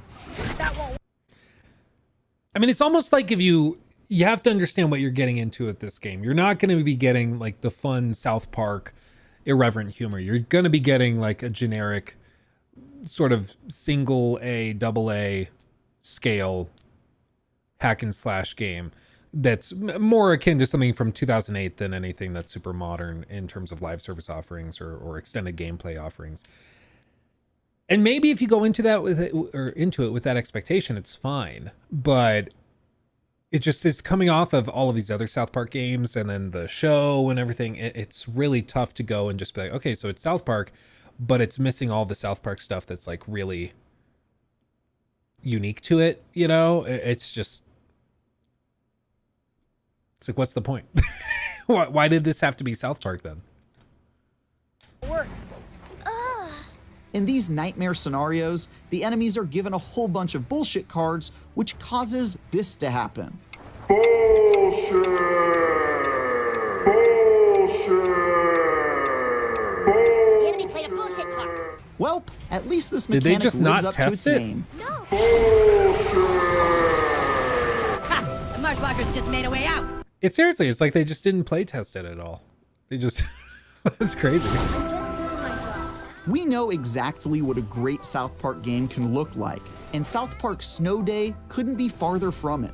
I'm a huge fan of throwing out the rulebook to try something completely fresh, especially in this age of samey sequels and forever live service games that increasingly play it safe.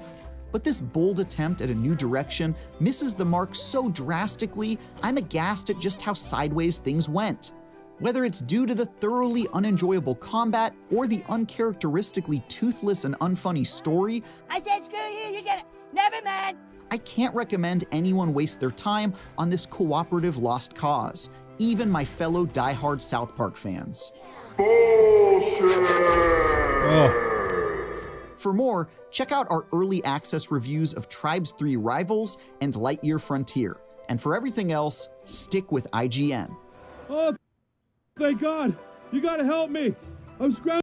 I mean, I think it could have been cool to do like an open world RPG in the same vein as the previous ones, but not turn-based, maybe even with like a real-time combat system or something, with this 3D art style that's reminiscent of the 2D art style from the show, but that still, you know, is a little bit more dynamic. That could have been super cool, but this just ain't it.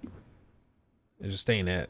It's a big old swing and a miss, and it's too bad because like I was expecting probably like a 6 out of 10, probably like it's bad, but it still could be fun for like an evening or an afternoon or something. And if you can buy it for $5-10, who cares, right? But instead, it just seems that there's almost nothing in terms of redeeming qualities to it. It costs $30. The deluxe is $50.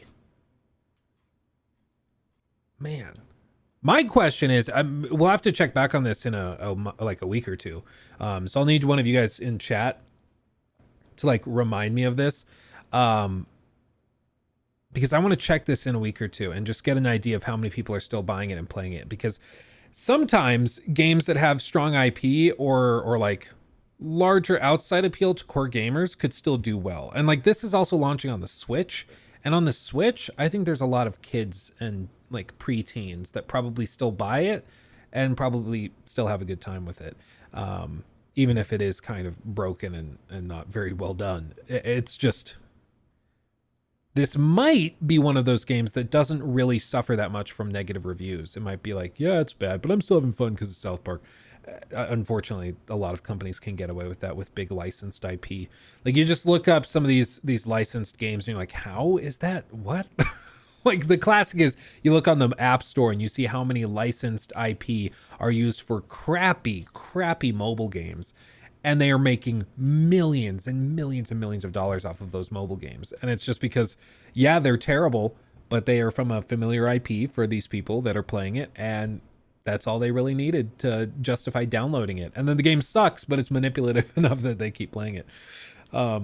So interesting. From THQ Nordic. That's crazy.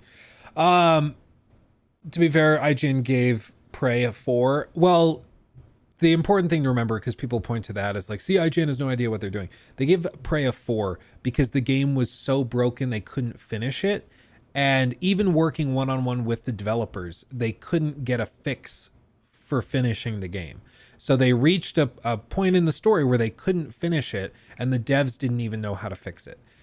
And so they gave it a 4 because it was unplayable. Like, you could not finish the game. What was there was really good, but you couldn't finish the game. I had a similar thing happen with Alan Wake, too, where I played it. I got to a soft lock, or yeah, I guess technically it's a soft lock, later in the story, where you had to line up these black and white orbs in a certain way in order to reveal information that allows you to move into the next area. And the orbs just would not line up. You couldn't do it. It wouldn't trigger the cutscene thing when they would be lined up. And I let the devs know, I let my contact know, and they let the devs know.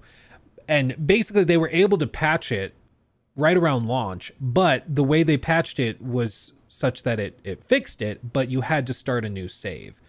And I was like, I can't, like, we're like hours from launch and hours from the reviews having to drop and everything. And they're like, yeah, so it probably is fixed, but you have to play through the whole game again. I was like, God damn, guys, like, how am I supposed to just do that quickly? You know, they couldn't even provide me a new save to the point where I was in the story so I could just finish it. Like, it was just really, really weird. So for that review, I had to say, hey, it's a work in progress review.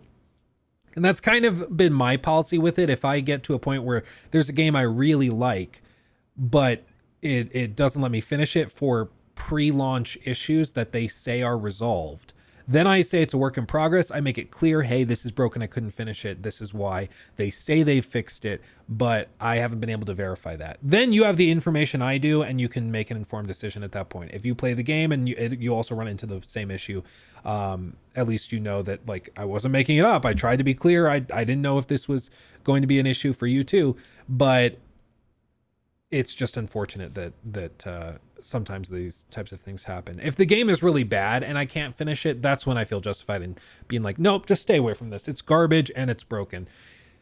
But if it's a game I really like and that's really good and is also broken and you can't finish it, then it's like more complicated, you know? Should reviewers make an updated review after the game is fixed? Gotta feel so dirty for even suggesting that, LMAO. I mean, that's what they were trying to do with the Prey review, is that they said, hey, we're like, this is a 4 out of 10 as of right now. When they fix it, we'll update the review. But as you can see in chat already, like, people don't remember the updated review. They only call them out for the initial review, which in my view was justified. If a game is really good, but you can't finish it, it's hard to argue that that's still a 9 out of 10 or a 10 out of 10. That's still a problem. You shouldn't tolerate that. And I think if you give them a poor review score from a big institutional reviewer like IGN, that'll affect the Metacritic, and people will probably listen up, and the devs will figure out how to polish their games before they release it. As for, yeah, they updated it afterwards to an 8 out of 10. Yeah, and I think that can make sense, but people don't remember, like, they don't remember the update. They only remember the initial thing.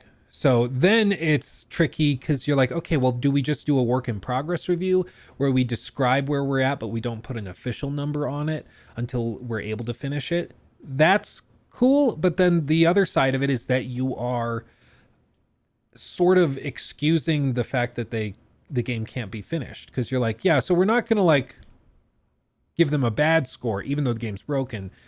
We're just going to, like, not give them a score until we can finish it eventually, which to me is weird, because you'd think that if the game can't be finished, that's a problem that should be called out. So it's just a mess. I'm not sure if there's a right or wrong answer to it, or which way you should or shouldn't do it.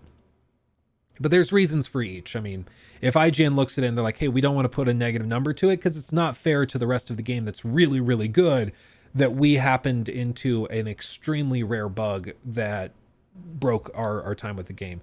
That's something that shouldn't happen for the devs, but it's a rare occurrence. Like, as far as I know, there were only 2 or 3 people that ran into the bug that I did, and they were like people making guides for big publishers like IGN or Kotaku or wherever else. So it wasn't reflected in the reviews. And for them, they were like, yeah, I'll go play it again because I have to, because I'm making guides for the game. So it wasn't that big of a deal. I think I was the only reviewer that ran into that bug. But I mean, it's just, it happens sometimes, unfortunately. Yeah, Suicide Squad Season 1 on Thursday. You going to play? Yeah, that's the plan. Yeah, that's the plan. Is that we're gonna do that. So I don't know if I'll stream the whole thing or if I'm gonna, I think what I'm gonna do is I'm gonna try to boot it up the moment it launches, whenever it does. And if we're on stream when that happens, great. If not, I'll still be recording a video for it, and we're gonna play through the whole thing and see what they've got to offer. My expectation officially is that it's probably like 30 minutes of cutscenes to introduce the Joker, and then it's probably like maybe 3 more endgame missions you can get through and see in the span of about an hour, and then a new reskinned fight against Brainiac. That's my expectation. What's in season 1 of Suicide Squad? Kill the Justice League. I guess we can do this. New segment. So, I just need the picture of like all the stuff that's included in it. That's what I'm looking for. Okay. Maybe r/games maybe.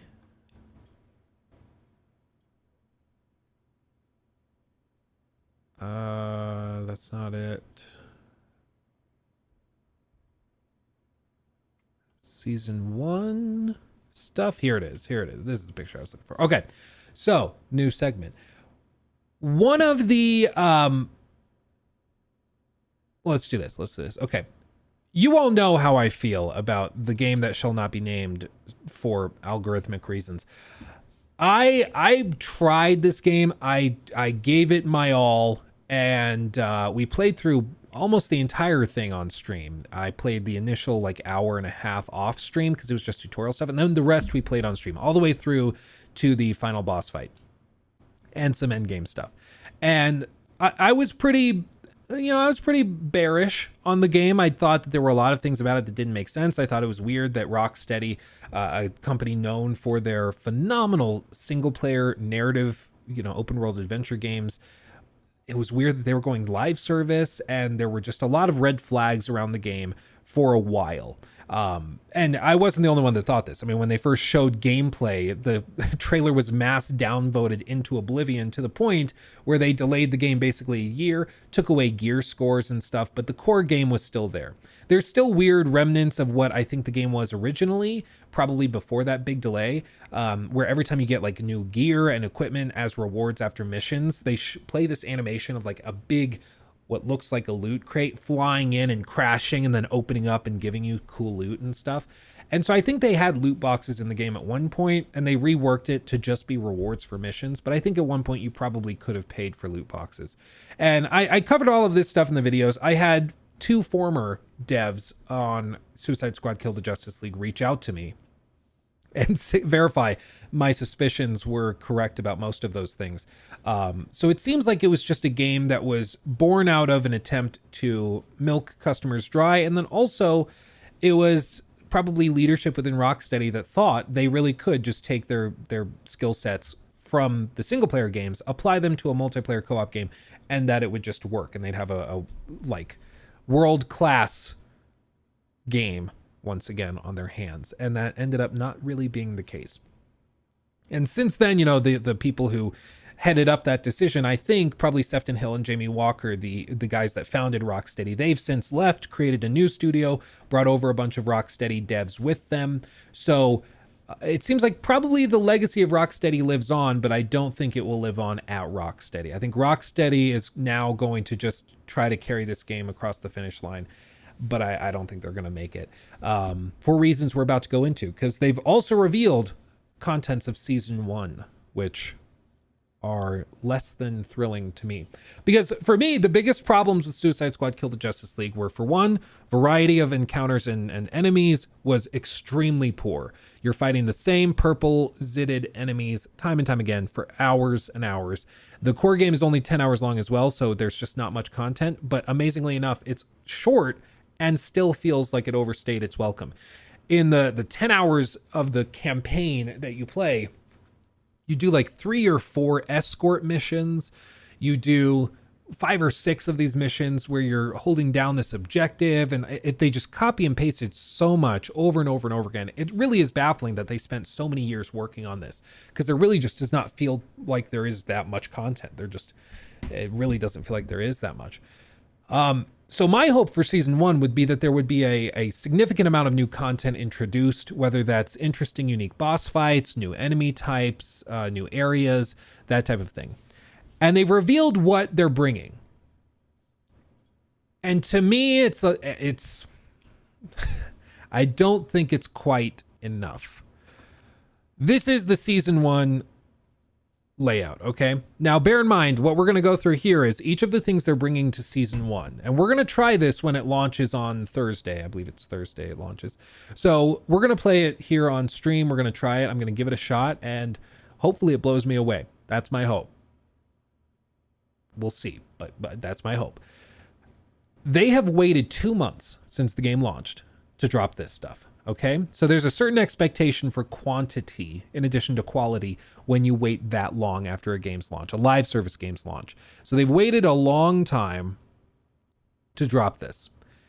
And they've also foregone patches. If you look on the subreddit, even to this day, there's a lot of people that are very frustrated at the lack of updates and support, because there are some people who bought the deluxe version of this game that still cannot play multiplayer, that still cannot go into parties with people because it's broken on their client.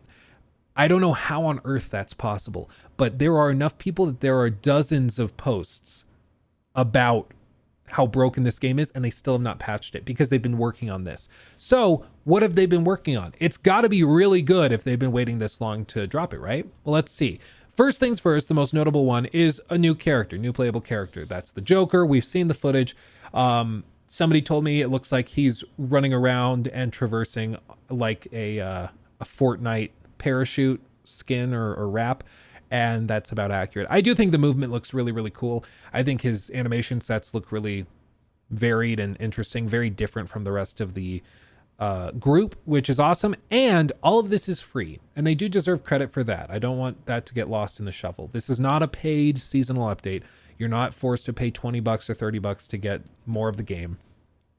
It is free, so you'll get this if you bought the game, and I think they deserve credit for that. But right next to it, you see the first massive disappointment, which when I said it in my review of the game, I thought I was being a little maybe overly negative when I was like, I think season 1 is just going to introduce a new playable character and then a bunch of new skins and then another reskin Brainiac fight. I was like, no way that they actually just do a reskin Brainiac fight, because I already thought it was insane that the final boss of this 10-hour game was just a reskin of the worst fight from the base game. I was like, they didn't put even that much effort into the final boss encounter. Like, what? How is that? How did that happen? After 7 years of after 7 years of active development on this game, they didn't do much of anything. I know people are like, but it was 9 years before. 2 years of work on another live service game, and then they were given the Suicide Squad license. They started working on this about 7 years ago. So they worked on this for 7 years, according to most of the reports that I've seen. And this is all they could manage to do. And season 1's update brings just a reskin of the Green Lantern fight, but now he has the Brainiac head. So it's totally different, right? Totally different. Very unique, very interesting. But Luke, it's probably okay. They're probably going to do a mid-season update to introduce another boss fight that will be even more fun. Sure. Like a reskin of the Superman fight. Because that's different enough. Sure. Okay, let's do that. Well, but Luke, you're being too dismissive. They're also going to bring new enemy types. They wouldn't just reskin more of the same enemies all over again. And instead of them being purple this time, make them green. They wouldn't just do that. Oh, wait, they would. And they would call it infused enemy types, not reskins. They're infused skins. So there's that. Interesting. Okay, whatever. Some of the other stuff they're bringing, of course, are more infamy sets and notorious gear. These are just really powerful weapons that have different status effects and stuff. This type of thing is good. I think that this is really important to have in a game like this. You gotta have interesting gear, unique gear that you can grind for. So I'm glad that they have this stuff. They have Dr. Poison Notorious, Mad Hatter Notorious weapons, Scarecrow Infamy sets. They have stuff like that, which is very important. I'm surprised there isn't more of that in the base game, but you know what? They're adding it. They're getting there. Beyond this, they have new shop items, which is good because the shop items they have right now are surprisingly limited. They really don't have that many skins available, which is very surprising considering this game has all of this post-launch content available for free.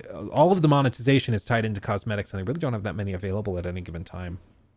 New battle pass as well is going to be available, so there's that. They have new incursions and strongholds, so things are going to be slightly altered on the map as well. As you can see, ever-changing Monstropolis.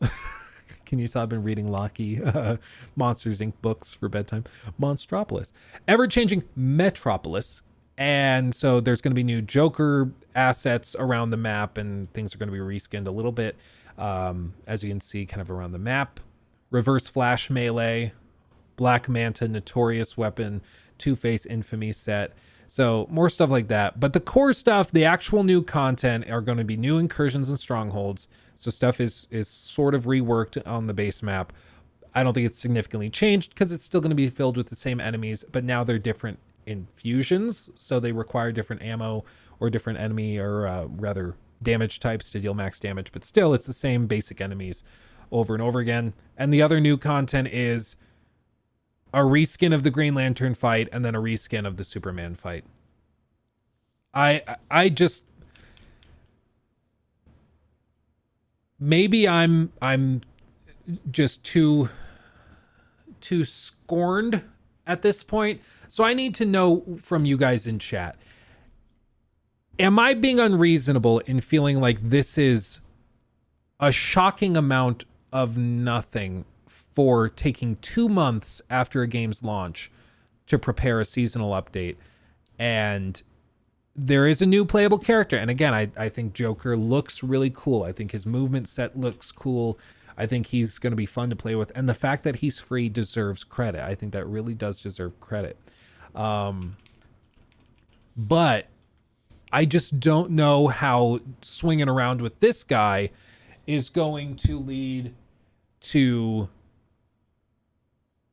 enough gameplay for it to like justify playing for more weeks and weeks on end.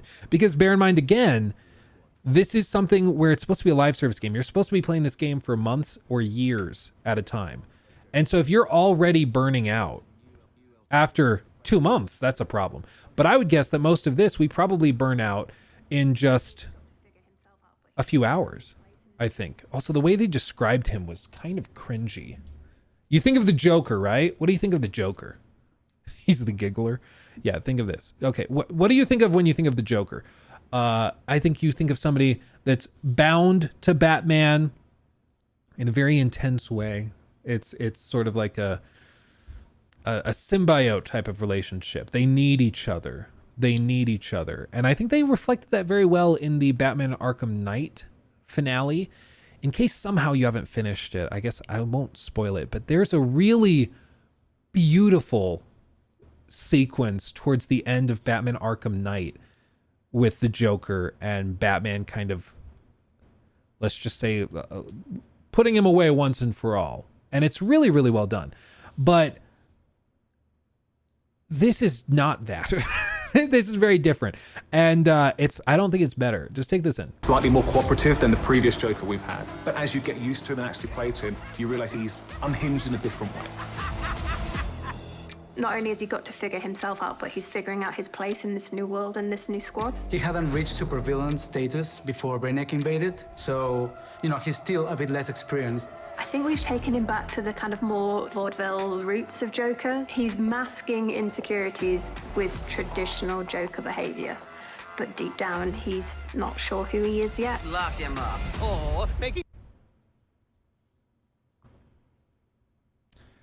Because when I play a superhero game with the Joker, I want him to be like a teenager trying to figure out his place in the world. Yeah, he's emo. That's basically what it is. Yeah, haha, so emo. Yeah, that's basically what it is. It's emo Joker. Like, that's the whole thing. New friends after a move is always tough. As your mission expands deeper into the lore of the DC universe, this new version of the Joker will join your fight with his unique combat, traversal, and weaponry. And this looks really good. His traversal is all based around a rocket-powered umbrella, which he can blast himself into the air. Look at that. And then uses that to glide around, and then he can actually flip that down to grind along buildings, knocking enemies out of the way. He looks really cool. I think he'll be really fun to play, and I'm excited to try him. I'm sure nobody is going to be playing anybody else. Everybody's going to be playing with the Joker when the season drops, which is perhaps a good thing. Maybe it's good that the co-op doesn't work right now because everybody would be playing the Joker if it did. So that's going to be redone. You can play as the Joker. It's a thing. And here you can kind of see some of those like reskinned areas they were mentioning. So they're going to have spots that are decorated with, like balloons and clown stuff and presents. And so there's going to be some areas, yeah, like the big TNT tower and the clown inflatable balloon and stuff like that. So I would guess that this sequence you see here is probably about anywhere from 5 to 10 minutes. There's probably another 5 to 10 minutes of cutscenes for the new Brainiac fight that you can take on against the Green Lantern reskin. All told, there's probably 20 minutes of cutscenes, and then it just transitions and it's back to the core game. I don't think anything really changes after that, which doesn't really save the game. It just doesn't. Because what I fully expect will happen is that, like on Thursday, I'm going to play this, probably see everything it has to offer in the span of a couple of hours, and then just move on. And that's going to be that. And that is the opposite of what you need to happen with a live service game. And bear in mind, like, again, this is free. So they have to sell skins and battle passes as part of this. And so if you're popping in for 2 hours, you play Joker, who's free, and then you just bop right back out, that is a colossal failure for them. That doesn't work. So they're trying to figure out how to make this tie together and to keep players engaged, but I just don't think this is going to do it. It's just really unclear what they were thinking. And I mean, it's when people are already feeling less than enthused about a game, you cannot give them more ammunition. Like, you just can't. You have to give them things that they can rally behind and give them things that they can get excited about. And the problem with Suicide Squad Kill the Justice League has just been that the more people find out about it, the more they see it and are exposed to it, the less positive their experience becomes, or their impression of it becomes. And again, that is the opposite of what should happen. With 99% of games that are really good, you have this like positive correlation between exposure and excitement. If like this is your exposure, I have a tablet. I could actually like write this in. Hold on. We'll be professionals with this. Okay. Oh no, I threw it. So if we have, there it is. Oh my God. So if we have a traditional game, on a traditional game, this is your exposure. I'm not used to writing on this thing. I'm sorry, everybody. Okay, so this is your exposure on this side. The more you see of a game, the more exposed you are. Giggity. And then this is your excitement. Excitement. Okay?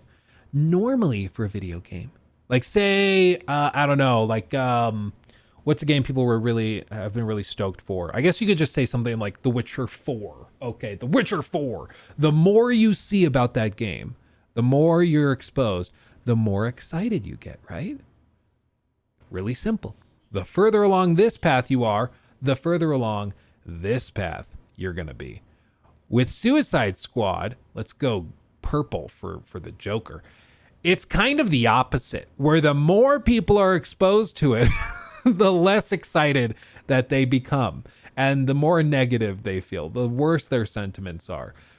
And how you fix that is, I mean, I don't think you really can. Because the core problem is just that you're exposing and giving them more information of what the game actually is. The more informed people are, the less excited they are, which should tell you they're just not excited for what it is. They're not excited for the actual content. So you end up during the marketing campaign of trying to find a way to either obscure what the game is, so players never reach that far down this path. Maybe by the time the game launches, they're only here. So you try to obscure information and hide it from players, which isn't good because you're being deceptive. Or you try to change it or reframe it so more exposure is kind of distorted, and maybe they're more excited because it's or maybe it should be a different color.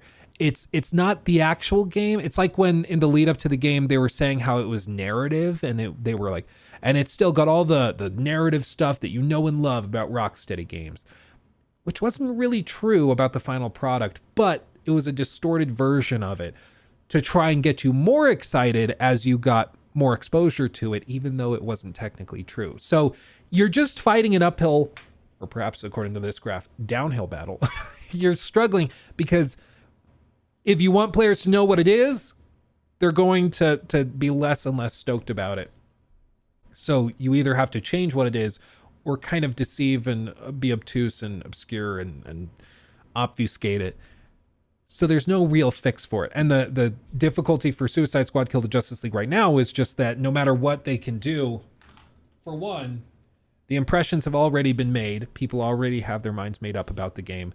And that's sort of reflected in the player counts. I haven't checked this. Let's see, SteamDB.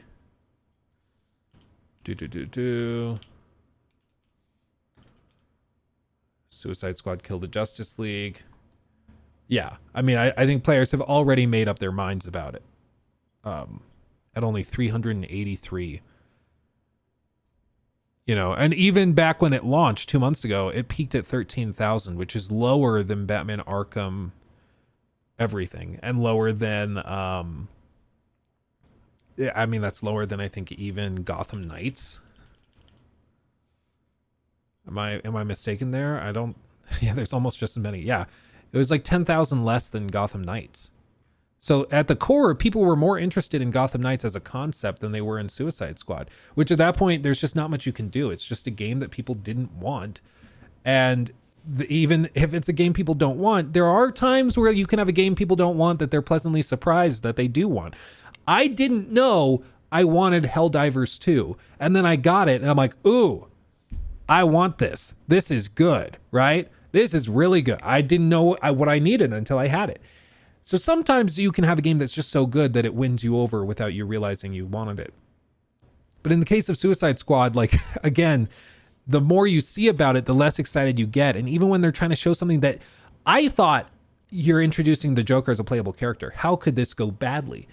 And then they find a way to do it by making him like emo, angsty teen Wish.com Joker that's like, he just got his student loan bill and he's freaking out because his literature degree isn't going to be that useful, and his dad is cutting him off and he can no longer go to Starbucks every single day and he's going to have to make his own matcha at home. Like, no part of this was what anybody was expecting or wanting. They found a way to make it worse. Like, again, it's kind of the baffling thing with a lot of these games is that the more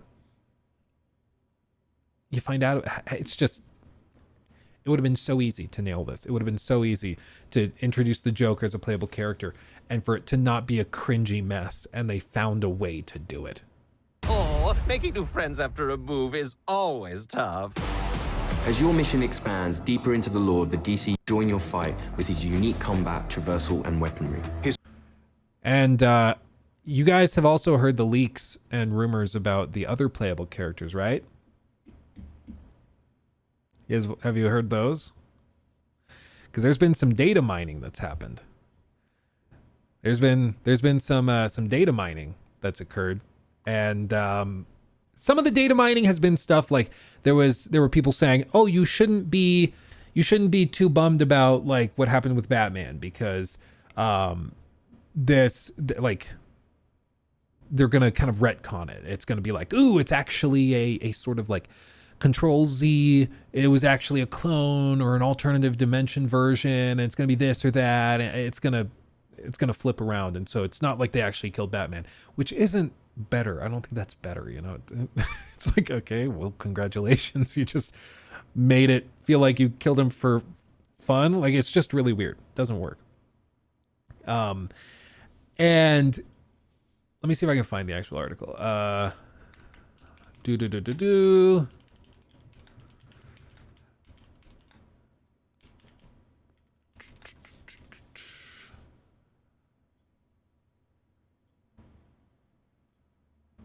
Yeah.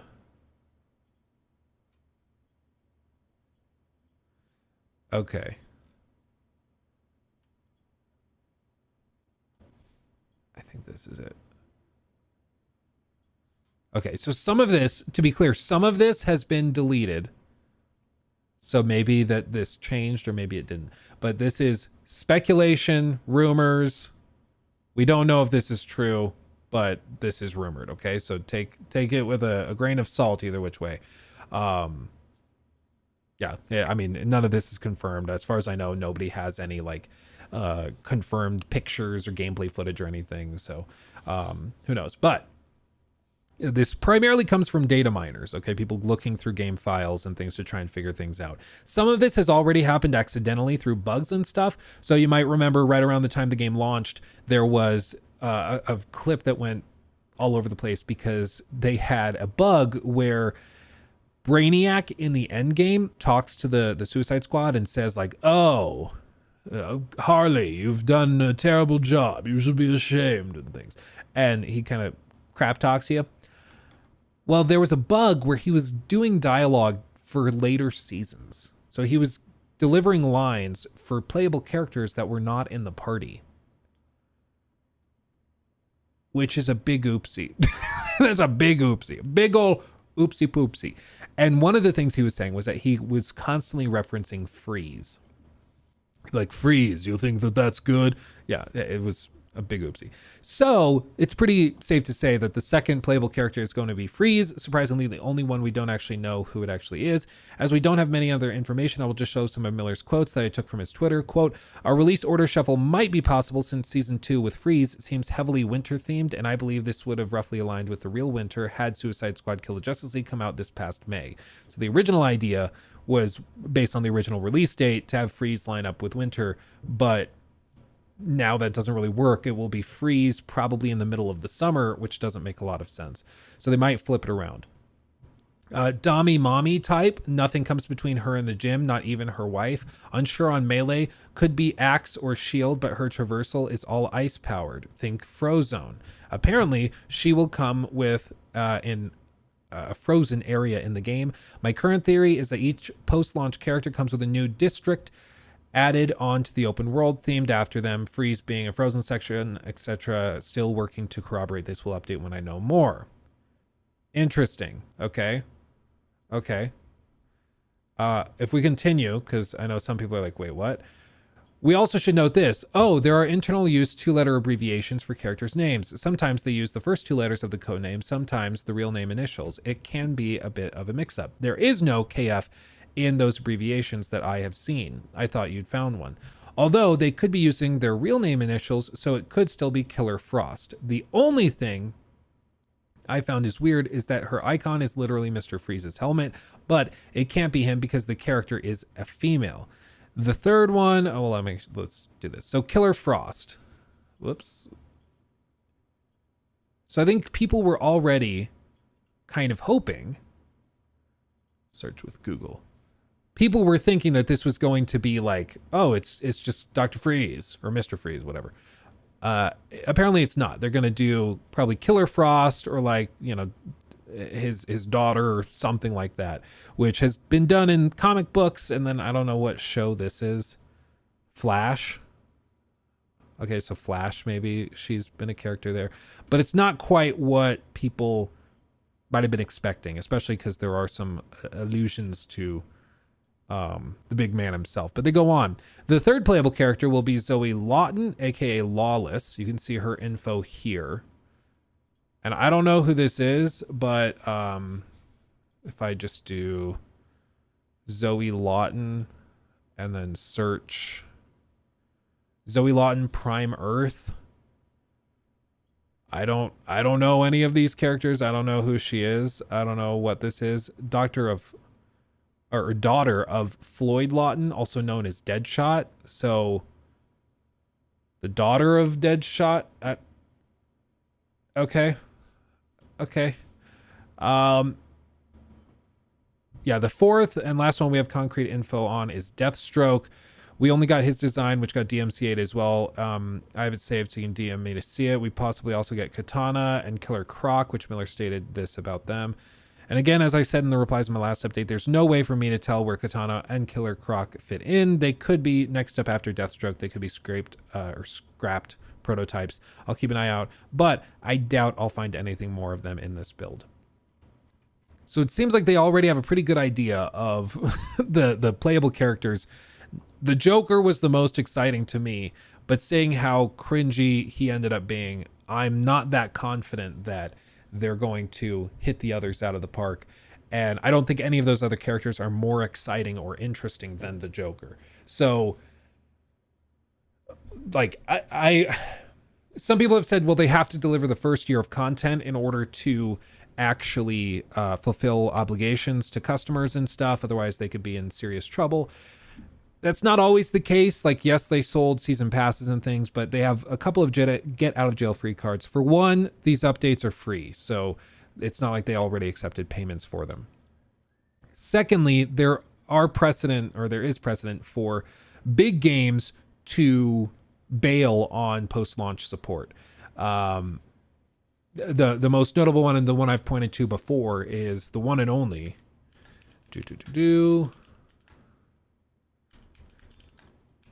the one and only Assassin's Creed Unity, which canceled its season pass before it had completed it. And they canceled it, made the DLC they had made free for everybody, and then gave a free copy of a video game to people who had pre-ordered the season pass, but didn't even refund it as far as I can tell. They just got a free game on the side. So there's precedent for it. It's unclear if there's like a legal case, but let's be honest. Do you really think like the 300 people playing this game are going to file a class action lawsuit against Rocksteady? I don't think that they will. I don't think that gets traction, even if they were to cancel it after season 1 or season 2. If season 1 is not an overwhelming success, I just don't see a realm where it like season 2 works out, where Killer Frost all of a sudden is able to like figure all of this out. I just don't see how that possibly works out. Like, if the Joker flops, everything else will flop way harder. So it just seems like, again, a game which nobody really wanted and that wasn't executed well enough to overcome that problem. And that's a tough pill to swallow, man. That's just really, really tough to figure out how to deal with that, other than just moving on. And it sucks, but 7 years working on a game nobody wanted, it doesn't matter. If people don't like it, don't want to pay for it, then what are you gonna do? It's just a lame cash grab from Warner. The thing is, a lot of people are like, this is an example of a game that was made by executives that forced this on Rocksteady, and so we should feel bad for Rocksteady. But I believe it was Jason Schreier's reporting. Don't quote me on that. I believe it was him. But he did some reporting where allegedly and apparently Rocksteady wanted this. Like, they sought this out. This is what they wanted to do. Maybe I can find the original post he made. Yeah,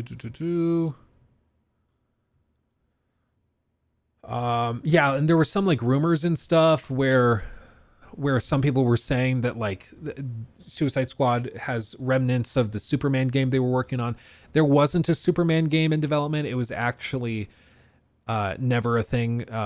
They like might have pitched one or something, but they weren't actually working on it. They were working on another live service game after Batman Arkham Knight, and then they were offered the Suicide Squad license and IP, and they started working on that game like 7 years ago. So around like 2017-ish is when they kickstarted Suicide Squad. So it just seems like there's a good amount of misinformation going around about it. But Rocksteady, by all accounts, wanted to do a live service game after Arkham Knight. They thought that they could shake it up and do something different, and it just didn't work, unfortunately. So it's the same thing where people also try to excuse it by saying, well, it was Sweet Baby Inc. and Sweet Baby Inc. made this terrible. Like, no, even if the game were bad because of the story, which it's not, the game is just bad because of all the gameplay elements that don't work, the lack of content. Like, it's bad for many reasons, not just the story. But even if like that was why, even if the story was the entire reason it was bad, they still chose to do it. Like, they still chose to take their advice and to hire them as contracted consultants. So it's still on them, you know, it still lands on them at the end of the day. It doesn't like excuse it. You know, it's not the get out of jail free card you might think it is. So yeah, anyway, I think that there's a universe in which Suicide Squad Kill the Justice League could have been successful and could have been really, really well received. But I just think that it was built on a rocky foundation to begin with. It wasn't executed well enough. And the marketing campaign and everything else was just a bit of a dumpster fire. And so every step of the way they tripped and screwed it up, and now this is where we're at. There's not much that they can do. So sucks to suck. I mean, that's kind of the takeaway, unfortunately. It's Cope to try and blame Sweet Baby Inc. Yeah, it's just the thing with the Sweet Baby Inc. stuff is like you can point to it and maybe get a better idea of how some of these ideas might have originated, but the companies still chose to take their advice. You know, they still chose to take their advice at the end of the day. The company and the publisher, the developers, they still have some burden to bear at the end of the day. So that's at least my stance on it.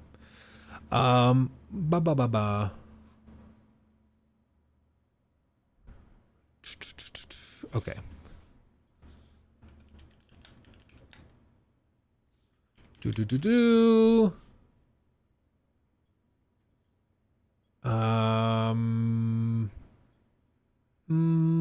Okay, we should do Dragon Age, shouldn't we? We should talk about that. It's probably a good idea. Okay, what I'm gonna do, I just have to go reset the 3D printer real quick because it just finished its print, so I just have to take the old model off and then clear it so it can start the new one. So I'm just gonna let this play for a second. I'll be right back. I'm just gonna let it go, and I'll be right back. Just like 60 seconds. But this is the trailer. Okay, we'll talk about it in just a second. I knew him as Solus, a thoughtful mage obsessed with dreams. But long ago, he had a different name. Fen Harel, the Dreadwolf. Ancient elven god of lies, or heroic rebel against tyranny, depending on which story you believe. In his final fight with the elven gods, Solus imprisoned them and created a veil that split our world from the raw magic of the Fade. But now, he wanted to tear down that veil and destroy the world. And we're the only ones who can stop him.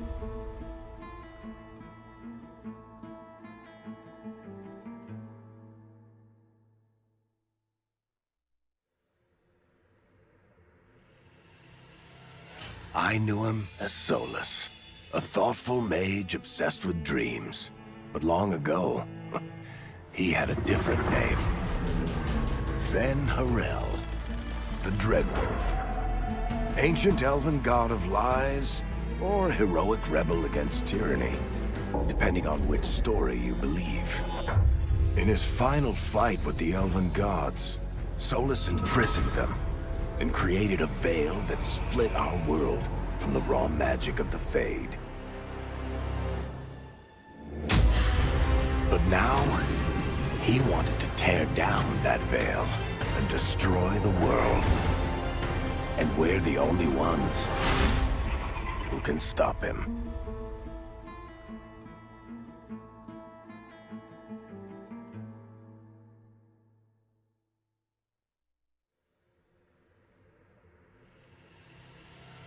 I knew him. Do you like as that Solus, like Hassan a reaction thoughtful right mage there? You like obsessed with dreams, but long ago. Okay, I'm back. Sorry, I had to get the I'm trying to do a different thing for the bases because I didn't like how the resin ones warped and stuff, so I tried doing this one with filament instead, and it did a pretty good job. It's not perfect, but I think it's better than the resin ones. The resin ones just warp when they cure. Drives me a little crazy. Okay, so with Dragon Age, sorry, new segment. There we go. Okay. Shout out 666 viewers. That's what I'm talking about. Zur989 also shout out. Thanks for the sub on Twitch. I don't know if I called that out before. I already forgot. So appreciate you. Thank you, my friend. Oh, and Spencer, yeah, put auto-tune on when Locke is on the mic. Yeah, for real, dude. Okay. So Dragon Age is a game that a lot of people have been keeping an eye on for a while, and there are multifaceted reasons for it. Okay, for one, this is coming from a previously very highly respected studio, BioWare. BioWare, however, in case you're maybe a little younger, you don't remember, BioWare has had a couple of big old swings and misses. They had Project Dylan, which eventually became Anthem, and that was pretty poopy. So that game, in some ways, it was ahead of its time. It was a live service game that was just lacking in content completely. So maybe it was ahead of its time. But Anthem didn't really go anywhere. It was just a big old flop, unfortunately. And prior to that, they had a game in 2017 in a very popular franchise, Mass Effect, with Mass Effect Andromeda. And that game was so broken at launch, also sort of ahead of its time, that it became a meme that whole year. It was a total disaster. So they had like 2 back-to-back colossal flops. Yeah, the famous meme from it was, "My face is tired," where you're talking to one of the NPCs and she's like, the dialogue was unbelievable. She's like, "My face is tired." And then they tried to come out and be like, no, the subtitles were wrong. It's actually "My faith is tired." I'm like, it still sounds like face, not faith. Maybe she has like a lisp. I don't know. But it didn't sound like faith at all. Or like an inverse lisp. Is that a thing where like instead of saying TH on your S's, you say an S where TH's should be? I don't think that's a thing. But anyway, either way, it doesn't make sense. Exactly, Doom. It doesn't make sense either way, because either it's your faith is tired, which doesn't really make sense, or your face is tired, which makes sense, but also it's just not how humans talk. So the whole thing was weird. But anyway, there's been a lot of eyes on them for a while because people are still hoping, maybe, just maybe, they can figure it out. Maybe they come back swinging with Dragon Age Inquisition, or Freudian slip, Dragon Age Dreadwolf, and they blow us all away, and they actually get back, on the horse and show us how it's done. Because there was always a little bit of cope going on with some of these games, where sometimes people were like, no, the only reason that BioWare screwed up Anthem and Dragon Age, or rather Mass Effect Andromeda, was because they were forced to use the EA official engine of choice, which was Frostbite, I believe. I always get Frostbite and Snowdrop mixed up, but I think Snowdrop is the Ubisoft one. So I think it was Frostbite. But they were forced to use the Frostbite engine, which was an engine developed primarily for like Battlefield and shooters and stuff. And they were forced to use it for Mass Effect Andromeda, and it just didn't work well. It's an engine that's not built on like RPG systems. It's just not. And so when you tried to make a game like that, it didn't work. The whole thing just kind of fell apart. And so people tried to blame like EA corporate for it, but then like Anthem came and it's like, okay, this is getting harder to excuse. Like it's back to back. They're still using it. Like my hope would be after all these years, if they're still using EA tools and stuff, that they have found ways to maybe fix it and improve it, but I don't know. Is there official confirmation? What engine does Dreadwolf use? Yeah, it does say they're using the Frostbite engine again. So hopefully they've just made enough improvements that it's improved. This post on Reddit from 4 years ago says they're using Anthem's code base on the Frostbite engine. So unlike Dragon Age Inquisition, Mass Effect Andromeda, and Anthem, they're not starting from scratch and have an RPG story progression physics systems already built in to build off of. Worth noting in this case. So they're in a better starting spot than they were with those games, but it still is a little worrisome, right? Now maybe they get all the tech issues fixed. They get all that figured out. And maybe let's just assume technology is not the issue here. Okay, it's not really a concern. They can focus purely on the mechanics, on the story and things like that. They are fighting an uphill battle here. And they're fighting an uphill battle in a couple of ways. For one, they have hemorrhaged a lot of talent. What happens when you have a flop is that nobody wants to work for you. Like, and it makes sense. If you ask yourself, like, you get out of college, or maybe you're leaving one studio and you're looking for a new job, would you want to go and work with the company that released Game of the Year last year, or has released some amazing games that you know and love in the last decade? Or do you want to go work for the team that has had 2 back-to-back colossal flops? You probably don't want to work for the company that makes the flops. Even if you grew up liking their games and stuff, you probably want to go where... Exactly. You want to go ride the horse that has won the races, not the one that can't figure out how to gallop, right? It only makes sense, right? So with that having been said, they've hemorrhaged a bit of talent over the years, where a lot of people have left to go work at other companies, which is very normal. A lot of people in the game development industry bounce around from team to team. Like, it's pretty rare nowadays, as far as I can tell, to stay at one studio for years. I mean, it's well, for like decades. Okay. It's common to work on a game, but it's not that common to work on a team for like 20, 30 years. That's why like Bethesda Game Studios is so exceptional in a lot of ways. Same with Naughty Dog, because they have a lot of people at those studios that have been there for ages and have worked on many games together. And that camaraderie, that shared experience, and that knowledge and friendship can lead to some really interesting collaborative situations where people are able to work really well together. And Dragon Age and their developers have not had that because they've had 2 back-to-back flops. I mean, they have not had a successful game since 2014, which at this point is a decade ago. Now, bear in mind, other studios take a decade to make a game and they come out swinging and they do a great job. Other studios, you know, they might take 10 years to make a game and it turns into Suicide Squad. So you just never really know how it's going to play out. But when you're talking about talent, that's a big consideration, because talent makes games. It's not the engine. It's not the above the door. It's the people within the studio that make the games. And my biggest concern for BioWare is that they don't have the same talent base that they had back in 2014. A lot of those people have moved on to go other places. Still could be successful, still could be awesome, but it's not the same company it was. In addition to all of this, and perhaps the biggest hurdle for them to overcome, the elephant in the room, Baldur's Gate. Baldur's Gate is going to be the albatross around many fantasy games next for the next decade. Everybody's going to be comparing every fantasy RPG to it nonstop. It's going to be, I mean, it is the new standard. It just is. And that doesn't mean that like Dragon Age Dreadwolf is going to be bad, but I do think whenever anybody's talking about Dragon Age, it's going to be, okay, but does it do this like Baldur's Gate? Okay, that's cool, but does it do this like Baldur's Gate? Does it have this like Baldur's Gate?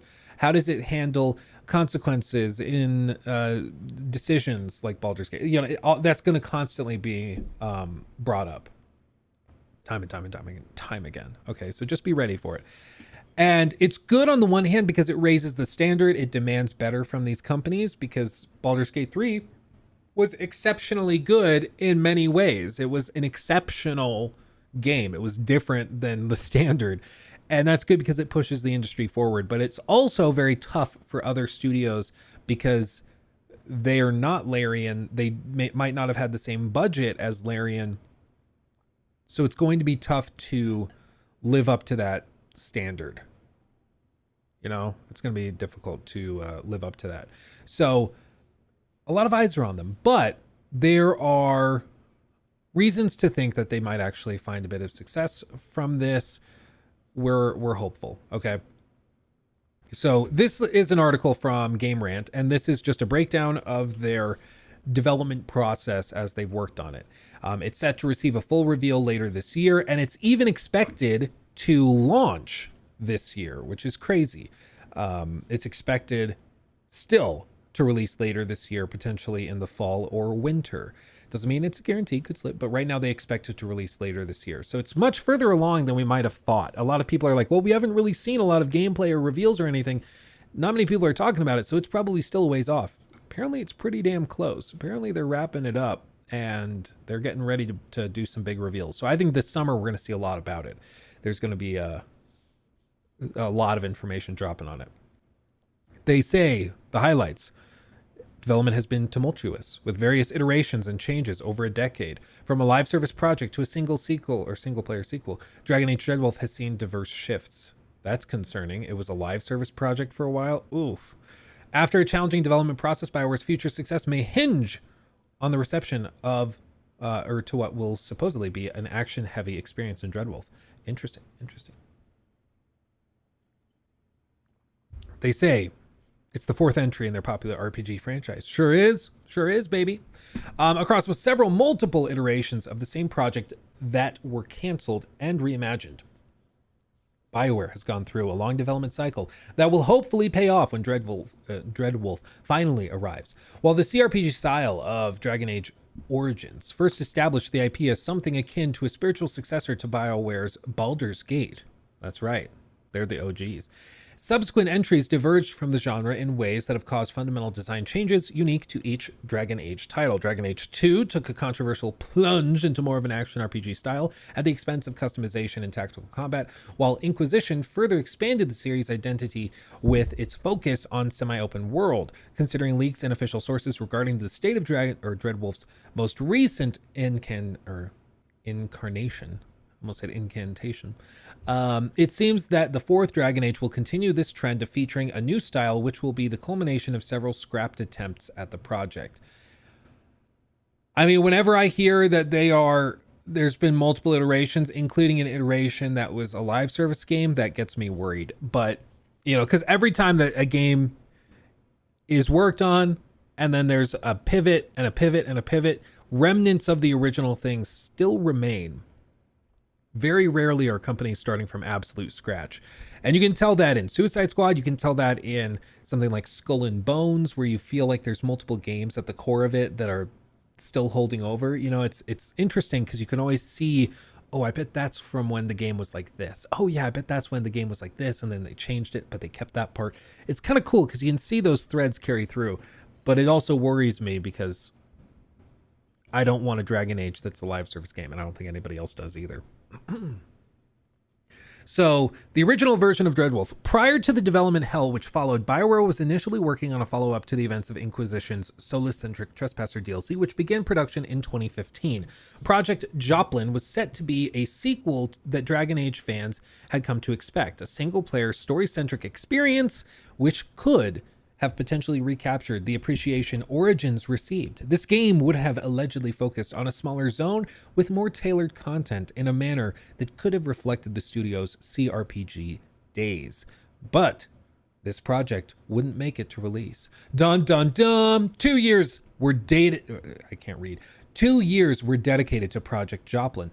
From around the time of Trespasser's release in 2015 to late 2017, the fourth Dragon Age was developed within an atmosphere that was apparently one of the most positive that some at BioWare had experienced.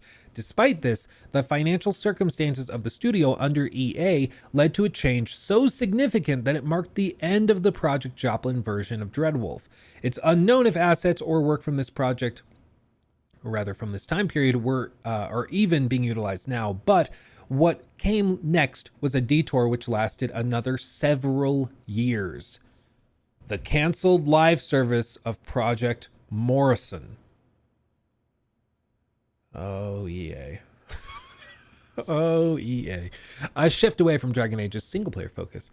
It initially seemed that the sequel to Inquisition was going to lean back into what Origins first established, but 2017 instead brought about the transition into a fully monetized live service title, expanding on the smaller multiplayer component of the third game. Project Morrison was a full-force effort to bring the Dragon Age series into a genre which its fans had little to do with. The studio announced its heavy focus on reactive storytelling that would exist within a constantly updated world, but this production was ultimately failed, but this production also ultimately failed to yield a final product by the time of 2021.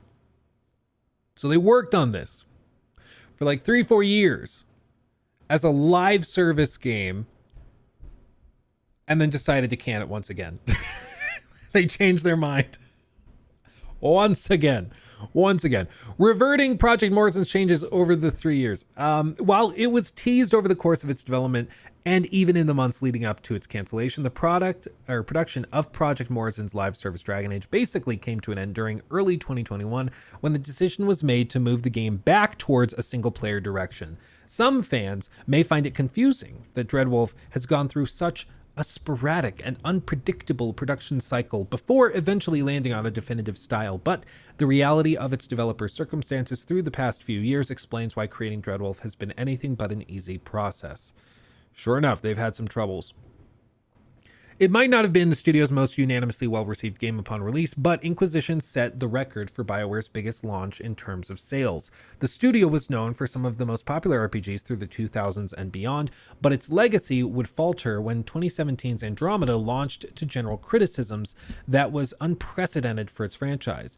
The upcoming Dragon Age would be changed into a live service title alongside Anthem at that time, possibly a reaction to Andromeda's mixed reception. When Anthem went on to fall below expectations, however, it may have set the tone for the current single-player iteration of Dreadwolf alongside changes in the team. This also really worries me, though, because the people that are good at live service games are good at live service games. They're not single player devs. They're not RPG devs. Like, it's just a different talent set. And we've learned that over the last few years, as we've seen so many of these studios that specialize in single player stuff try to make live service stuff. They're not always the best at it. And when they specialize in live service stuff and they try to go single player, there's also some learning or rather kind of growing pains that go along with it. Because again, the games are made by people, not by the studio. So if you bring in live service devs to make a live service Dragon Age game, that's what they're good at. If you try to pivot once again into a single player thing, that's not necessarily what they're good at. It's going to take some time and some effort to kind of refigure or reconfigure your production process. Beyond that, when you're going from single player to live service to single player, you went from live service where you had a team of world-class talent. You go to live service, a lot of them are frustrated. They don't want to work on live service, so they leave and they go work on single player stuff elsewhere. But then you flip back to single player. So then the live service guys are frustrated because they make live service games. They specialize in networking and all this stuff. So they pivot back and they leave and you have to rehire stuff. So you just end up with extremely high turnover for really no reason, just because you couldn't make up your mind. And this is one of the problems with Ubisoft. It's one of the problems with EA, is that they're constantly chasing waves instead of making their own. Say what you will about Larian. Larian made their own damn wave. They basically made a tsunami with Baldur's Gate 3, doubling down on what they knew they were good at. And they did such a good job, it created a tidal wave. And all of these other companies like EA, like Ubisoft, they just look for the waves. They try to spot them coming from a distance and then ride them into the shore. And that can sometimes work. I mean, sometimes you can do that and it times out great and it's well executed and you make a ton of money and you're happy with it. But you'd be much better off just making your own waves, making really good games that make those waves by themselves. It's just, unfortunately, for whatever reason, Ubisoft and EA especially, they don't seem to understand that. And so they just try to trend chase, and you end up with games that are really out of date by the time you get them, because they make a choice to like chase a live service trend in 2017 and be like, oh, we can do Destiny. We can just do what Destiny's doing, or we can just do what Fortnite or PUBG or whatever is doing. Let's just do that, but with Dragon Age. And then by the time we get it, it's 5, 6, 7 years later, and it's woefully out of date. Nobody's interested in it anymore because they tried to ride a wave that already broke on shore, right? It just doesn't really work that way. And so they pivoted back. The loss of key BioWare staff. Yeah, this is the crucial thing. The development hell of Dreadwolf has spanned around 10 years, and this time period has proven to be one of the most challenging in BioWare's history. General Manager Aaron Flynn would depart before longtime creative director Mark Laidlow did the same back in 2017. But this was just the beginning. James Olin, a prolific designer of the studio and one of its first members, left in 2018 and took his experience with him. Replacement GM Casey Hudson and executive producer Mark Dara did the same in 2020 before around 50 layoffs hit BioWare in 2023 and cut several veteran employees. It makes sense that the project has taken so long when noting this context, but it might finally materialize this year. I mean, again, it's really tough to make a world-class game when your world-class talent is either leaving or being fired. It's shocker. It's quite difficult, dare I say. For 2023's Dragon Age Day event that took place in December, BioWare unveiled a trailer for Dreadwolf, which showed off parts of Thedas that the player seems set to explore. This was the most concrete footage of the project released yet, and it came with the announcement of further reveal later this summer. It's unknown when the full title will end up launching, but the build-up of nearly a decade of production with nothing to show for it has some fans anticipating a possible holiday release for Dreadwolf at this rate. That's kind of what I'm expecting. Maybe November. That'd be a safe bet. BioWare's future is likely riding on Dreadwolf's success. Absolutely agree. Given the comparatively lower status of its past few games when compared to its biggest hits, BioWare might be perceived as a studio that has fallen out of favor with many fans at this point. Now comprised of a different team after a multitude of departures, Dreadwolf will be under pressure to prove that its studio still has what it takes to be recognized as a pillar of the RPG genre. It probably won't retain the feeling that Origins originally gave fans, but Dragon Age Dreadwolf's action-centric gameplay still has the chance to strike a balance and receive praise when it does eventually launch. It has a chance, I agree, but the stakes are very, very high, and I think they are... the stakes are super high, expectations are super high, and I wish them the best. I would love for this to pop off and be amazing. I mean, I would love it, but I'm not overly confident. But again, maybe this is also like an asset. Maybe this is a benefit because, again, kind of like Ubisoft with Star Wars Outlaws, expectations being really low. Maybe it's a net positive because expectations are probably going to be really low for Dragon Age. So if it's half decent, if it's like an 8 or a 9 out of 10, which that's above half decent, but if it's like a 7 to 8 out of 10 and people are expecting like Anthem or Mass Effect Andromeda, it's a pleasant surprise. And people are like, oh, actually, I'm having a really good time with it. This is awesome. And maybe that's enough for it to be successful and for them to start getting their feet back under them. But there is no doubt BioWare from 2014, That's not the same company that's there now. It's a almost extremely different group of people, or entirely different group of people. It's got a lot of expectations riding on them. I don't know if the studio is shut down if this flops as well. It becomes really hard to argue that they should stay open if this also flops. Like, imagine that this launches and it's a technical disaster. It's unfun. The stories and the writing is terrible. It's just across the board. It's like a 5 out of 10. It's terrible. If it is on that scale of a flop, I don't know how EA justifies keeping them open. I mean, how do you do that? 3 flops back to back, but try again. We'll give it another shot. I just can't imagine they let them stay open. So it's high stakes. It's very high stakes, but we'll see. So what you're saying is they sandbagged themselves with Anthem and Andromeda on purpose to help this game. Yeah, it's all part of a grand conspiracy. Yeah. Yeah, I think people will make their minds even before it comes out, and even if the game is good, they will consider it trash. Maybe FCO plays. I mean, I do think that there is an unfortunate trend in the industry right now where people think that just everything has to be a scandal. And, you know, I think it's because it's fun to watch a dumpster fire. I mean, it's fun to see a game like Saints Row Reboot that looks bad and then is bad and crashes and burns. And sometimes I think it can turn the community into a hammer in search of a nail. That sometimes hits a nail, but also sometimes it just starts breaking stuff and smashing stuff that didn't need to be broken. And, but at the core, I mean, most good games, as long as they don't give ammunition to people that, like, you know, ammunition for things that are bad, there's nothing really to complain about. Like, if you just put out a good game, it'll kind of just speak for itself. But if you give them ammunition to be upset about, they're going to be upset about it. You know, you can have a really good game like Dragon's Dogma 2, but if you have monetization, if you have terrible PC performance and console performance and stuff, you're delivering a good game, but you also are handing them a bunch of ammunition to attack you with when you just didn't need to do that. Like, if you just didn't do that, you would have been fine.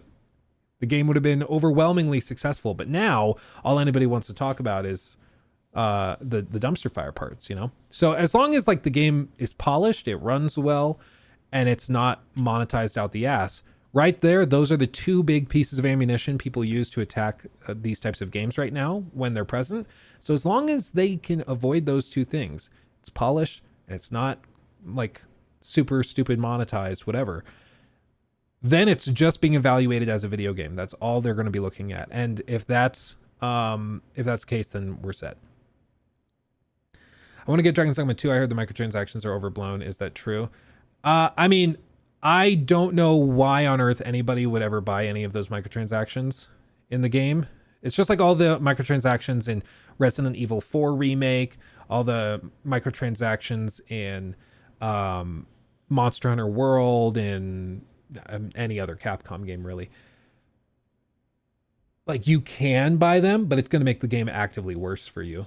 Like, as far as I can tell, the microtransaction thing is it's probably just them complying with Capcom executives that told them you have to put a microtransaction list of things and DLC into the game for investors to keep them happy, and they put it in. Like, at no point is it disruptive to the game. Ubisoft microtransactions are actively disruptive to a lot of single player games that they put out. And those are much more worthy of being upset about. These, it's like, it's a total nothing burger as far as I can tell. Like, I would rather they were not there. If I were the game director, I would not put them there. But to like boycott the game for it, I think is it's a little silly at that point. Like, and to pretend that it's the same level as what like Ubisoft has done with their microtransactions, I think is ridiculous, because it's like what Ubisoft does is that they make the game worse to try and sell you the solution. Dragon's Dogma 2 is a great game that also sells this stuff. Like, yeah, like for AC Odyssey, like AC Odyssey is a really bloated game, and they happen to sell an XP boost that makes it not as bloated. Weird how that works, right? Isn't that strange? But you know, and also like a lot of it is like a lot of the people that are really upset about the microtransactions are conveniently not mentioning things like that the devs put in hard caps on it. So like they made it out like, oh, well, you can just buy tons of port crystals and then fast travel all around the map if you want to. They only let you buy one, because I think it, again, was Capcom kind of forcing them to put them in the game. And so like one port crystal, you're going to have port crystals while playing the game. Like you don't need it. And they don't even sell you the fairy stones. So like you get the port crystal, you still have to go explore and find fairy stones to use the damn port crystal. Like the whole thing seems like it was just put in to keep Capcom executives and investors happy. And so they just were like, yeah, sure, we'll do that. And then they're actually putting something in that doesn't affect the game at all, you know? What is very, very valid are the performance issues. Those are real bad. And they gotta figure out a way to fix the game. Because like I said in the review, if you have high tolerance for bugs or not bugs, for frame drops and things like that, then you can play the game and have a good time. But it still runs way worse than it should for being a $70 game on modern hardware, I think. So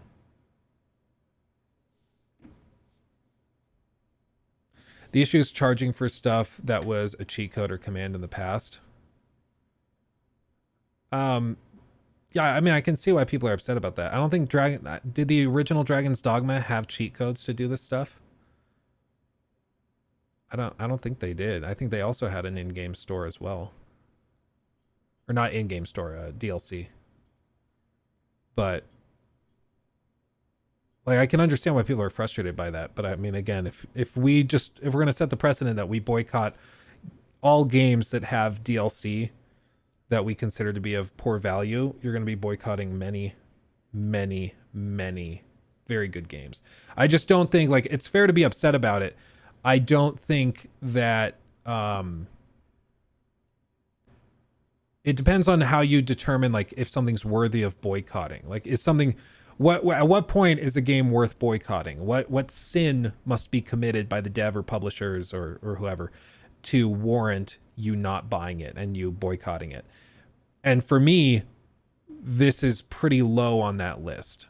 Like, I just don't see it as bad. The Ubisoft ones, like selling you XP boosts to make the base game of Odyssey not super, super grindy. To me, that's one. Yeah, if you want to boycott the game for that reason, I think that's a much more valid reason. This is, I think, a bit of a stretch. The performance issues, absolutely worth not buying the game over. This was funny. You want to see this? This is funny. Thinking about the Baldur's Gate 3 early access period when Larry and Vent posted on Steam over the character creation statistics. So what they did is they went and they collected all of the user data for their character creator. So when you would go in and you'd select like a certain skin color, you'd select a certain height, a certain alignment of your eyes, or this or that, or a certain stat sheet and all of that. They collect all that data. And then what they do is they go and they average it all. And then they look at it and they tried to see what the average player chose to do. And look at this. So before the fixes, this is Larian speaking. Let's share something you've created yourselves. This is your own fault. Through your choices in character creation, we took the most popular choices in character creation and recreated this. We thought our analytics system wasn't working. We checked. It is. Congratulations. You've basically made the default vault dweller. What the hell, guys? We gave you demon eyes, horns, and even tails. We are sorely disappointed. Go crazy. We worked hard on this.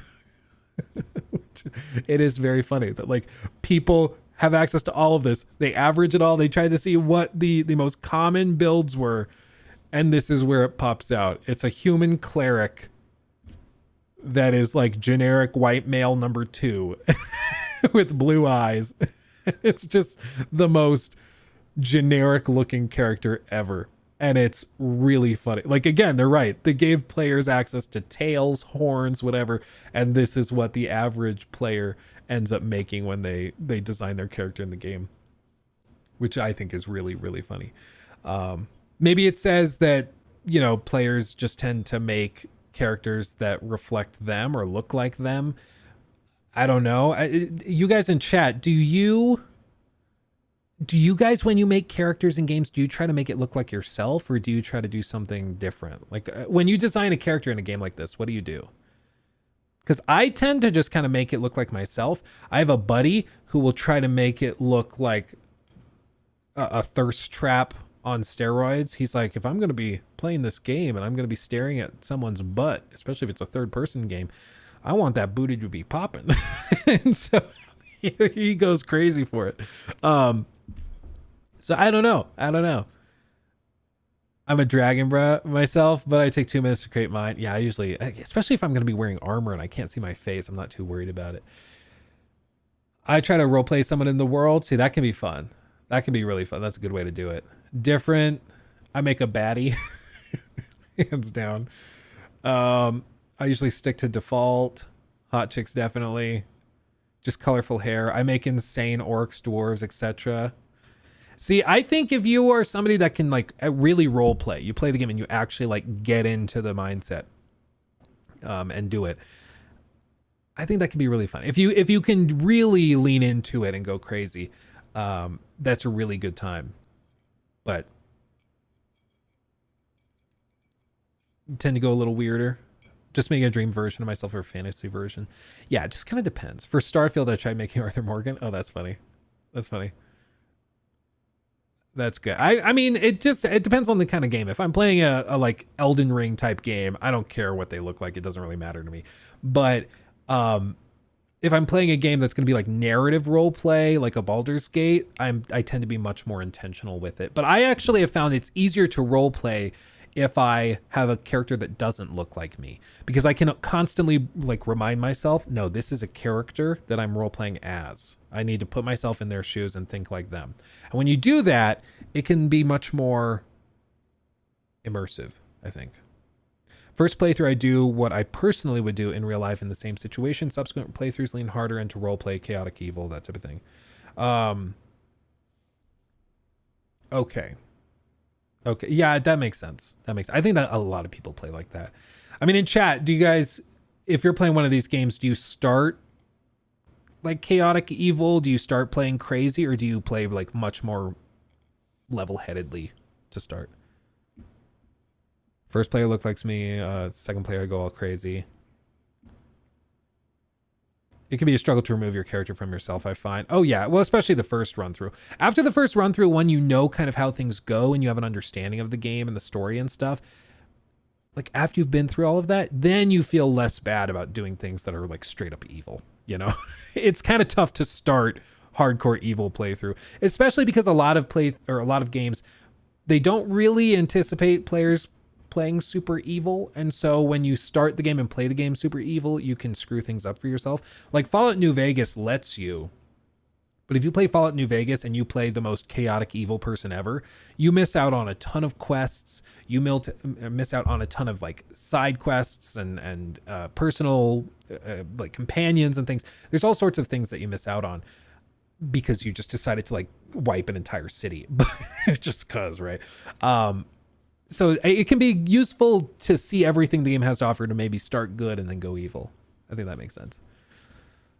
New Vegas got me so badly when entering the strip. Oh yeah. Dark Urge is really good. The Dark Urge is a really good way to play Baldur's Gate. Probably a second run. I mean, it can be good if you go and you like want to play and role play like the arc of fighting that internal turmoil. And then in your second run through, maybe you just embrace it. Maybe that's what you do. I also want to be familiar with the world and lore to know more about it, make a character at this point in the world. Yeah, that makes sense. Start slow and then move slowly towards making a more evil route. Yeah, that makes sense. Okay. Oh, we should talk about this real quick. New segment. Here we go. We talked last week about the PS5 Pro. I've been like cautiously optimistic about it because I'm clamoring. Sorry, I just punched the microphone. I've been clamoring for some sort of excitement in the gaming space. I feel like we got these new consoles, and while they're technologically very impressive, it doesn't feel like a huge, significant leap forward in the industry, right? Like it feels like going from the PS3 to the PS4 massive leap. Like the first time we saw those trailers for like Uncharted or like even Assassin's Creed Unity, I remember seeing those trailers and seeing the graphical leap and just being blown away. Like, this is running in real time on a consumer device. What? That I think was like $300 at the time. This is madness. It's crazy, right? But going from the PS4 to the PS5, in some ways, it doesn't even feel like a leap at all. In some ways, it feels even like a regression in some ways, because we've gotten so many games in the last year or two that not only do not look or feel next generation, but they also, in some cases, feel and play like significantly worse than they should have. Like Rise of the Ronin straight up looks and plays like a PS3 game. It doesn't even feel like a PS4 game on that level. Like in many ways, it'll probably get patched to PS4 level. But as of right now, like it feels and plays like a PS3 game. It really does. I don't care what anyone says. I've tried it. I've played it. Straight up feels like a PS3 game. And then other games just have, oh, delicious. Nikki made me tacos. Thank you, babe. And a cookie. She made a cookie. Oh, these fish tacos are to die for. Thank you, my babe. Appreciate you. We just talked a bunch about Dragon Age, just so you know. Well, then what the crap, bro? Well, then what? Nikki is a hardcore Dragon Age fan. Crap? She like goes hard for Dragon Age. Ready to go. She's my consultant for Dragon Age stuff. Did you hate it? Yeah. Well, I don't hate Dragon Age. I just have never really gotten into Dragon Age. It's like walking up to somebody and they're like, "What's your favorite game?" And you're like, "Oh man, I love the Dragon Age series." And they're like, lame. And then they walk away. And he still married me, even though he felt like it was lame. I just have never like poured that much. I think I missed the hype around Dragon Age Origins. Dragon Age Inquisition was right around the time I was starting to get into games, but I didn't really play it. So like a lot of people, they did Dragon Age Inquisition or they did The Witcher 3. And like they connected to one of the two because they came out within like a year of each other. And The thing that was Dragon Age Inquisition, I feel like wasn't as good if you hadn't played Origins. And Dragon Age 2 is stinky. It's not great. Yeah. It's stinky. But Inquisition was made by the fact that those other two games had so much lore. Okay. yeah, Love you. I love you too. When Dreadwolf comes out, I'm going to be bringing Nikki on for like the fan perspective because she'll have a much better idea of the lore and stuff. So I straight up, unironically, I think when that game comes out, I'm going to have to like sign Nikki on to my company as an employee and have her sign an NDA and ask for a review code for her so she can play it at the same time I'm playing it for review so we can compare notes and stuff because she'll know all of the ins and outs of like recurring characters and stuff where like I won't. So I think we're gonna have to do that. Yeah, it's a whole thing. Anyway, with all this, what was I saying? Oh yeah, so I just feel like we've seen not even a leap forward with the PS5 gen. It feels like we've tread water and then even stepped back. Alexa, stop. She's trying to talk to me. Alexa, stop. It's just spinning for some reason. It's freaking me out. Okay. Anyway. So I've been frustrated by it. And so the news of a PS5 Pro was quite exciting, but a lot of people have been asking like, "Oh, are we going to get a PS5 Pro that can run like GTA 6 at 60 FPS? Can we play all of these other games at 60 FPS?" And apparently, probably not. Probably not. Digital Foundry looked at it. This is a little collection and kind of rundown of it from IGN. But Digital Foundry are the ones that did some looking at the leaked PS5 Pro specs. And apparently these specs that we talked about prior, maybe like a week or two ago, they are pretty much confirmed because Sony came out and they also are like completely reevaluating all of their partner relationships and stuff because they revealed some of these stats and data to third-party vendors and third-party developers within like a few days of all of these leaks dropping. So they're pretty sure, of course, it happened from one of them. So they might crack down on what information they share with third-party devs before the launch of the PS6. But still, it's interesting that it's pretty much been confirmed. But the consensus among experts seems to be that the PS5 Pro is not going to be that big of a leap forward, unfortunately.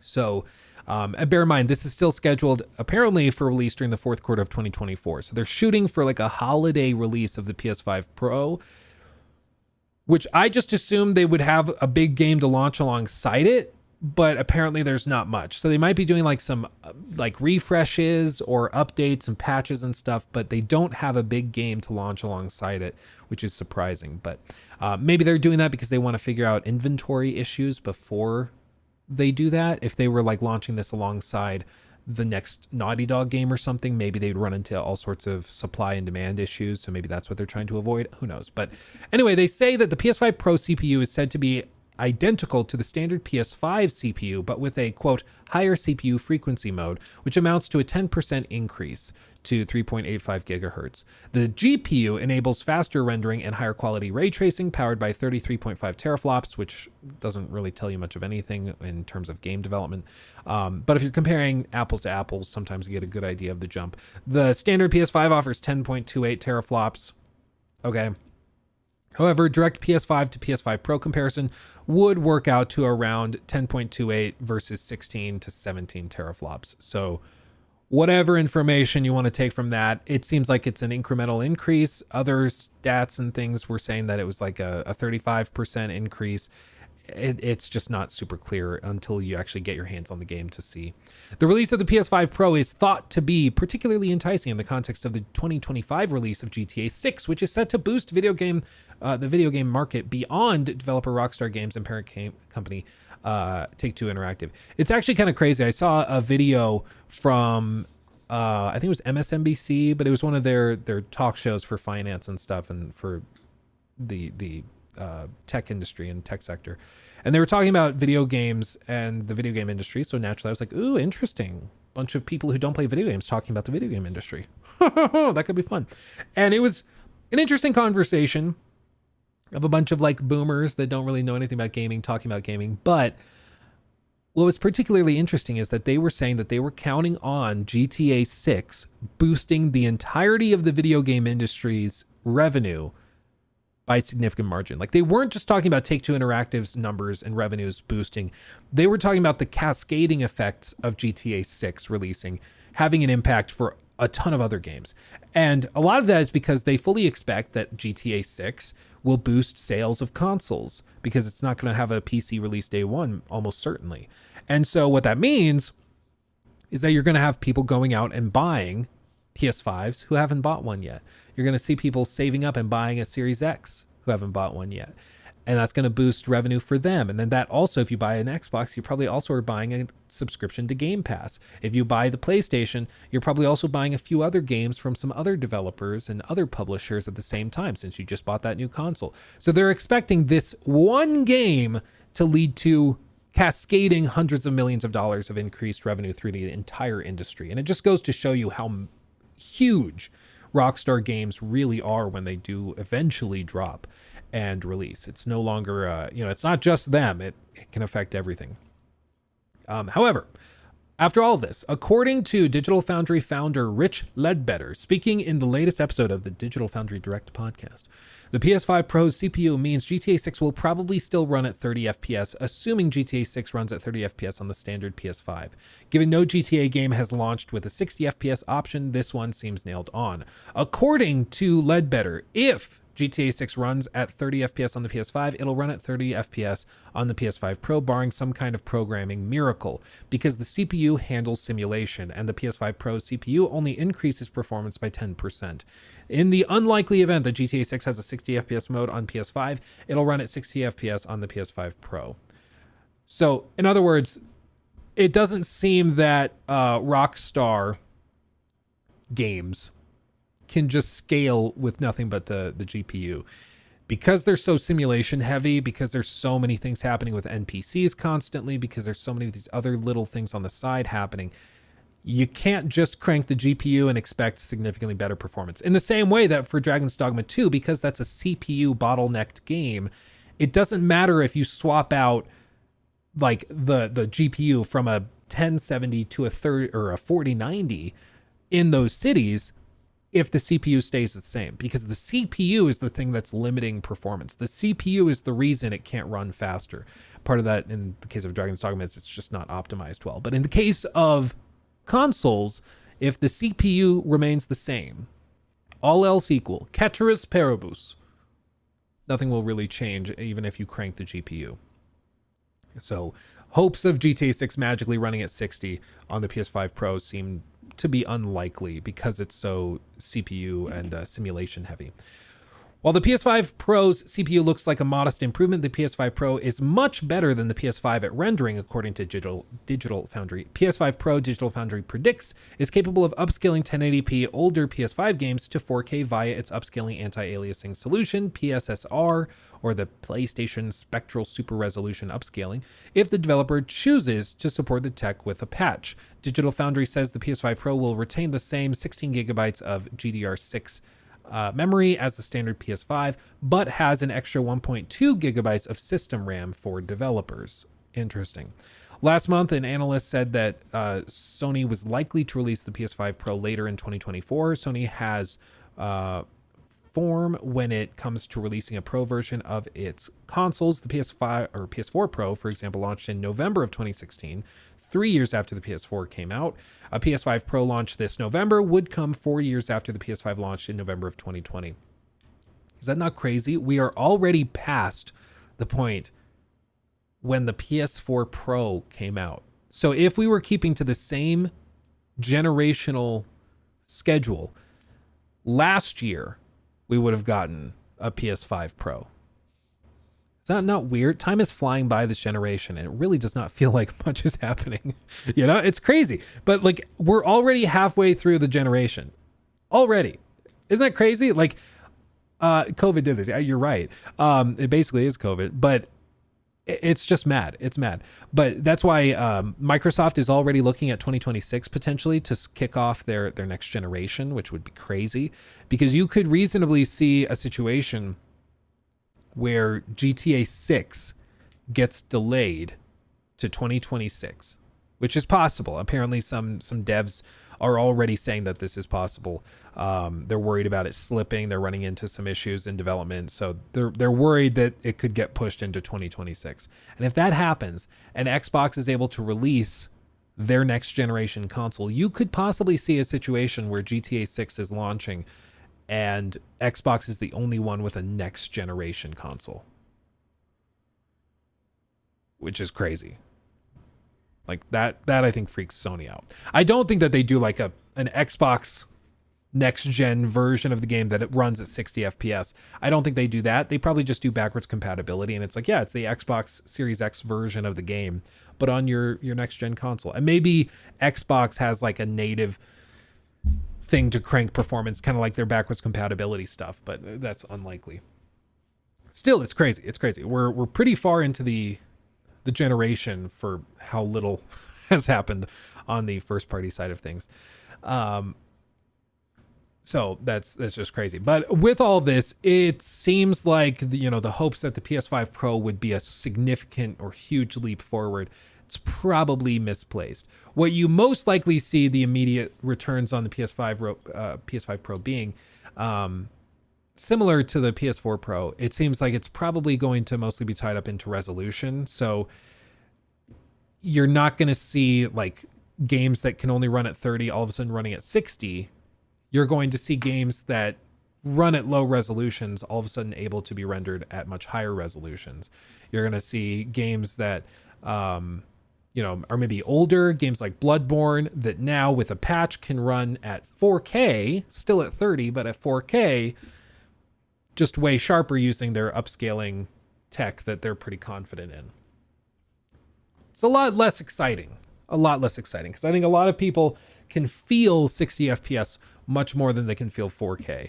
And especially a lot of people, like, I want to say, like, I have a very, I'm in a very fortunate position. I have a very nice projector set up upstairs. I have very nice displays. Shout out to LG for hooking me up with these displays and monitors for my setup. I have a very nice setup. Very few people have this setup. Very few people have massive TVs. Very few people have massive projectors. Most people are watching and playing games on TVs they've had for a number of years. They're not cranking 4K. They're not cranking 8K's madness, stupidity. Most people just are not going to feel the real benefit of like native 4K rendering. They just aren't. Like, they'd rather have 60 FPS than they would have a full native 4K. Like, upscaled 4K is good enough. Much rather would have 60 FPS, you know? I just don't think it matters that much to people.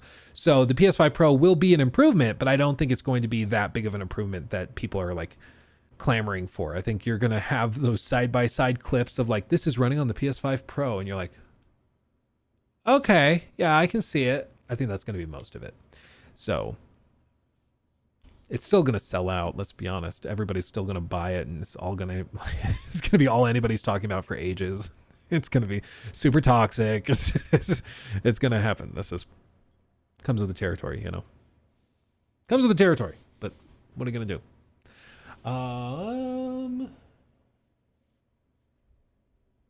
Okay.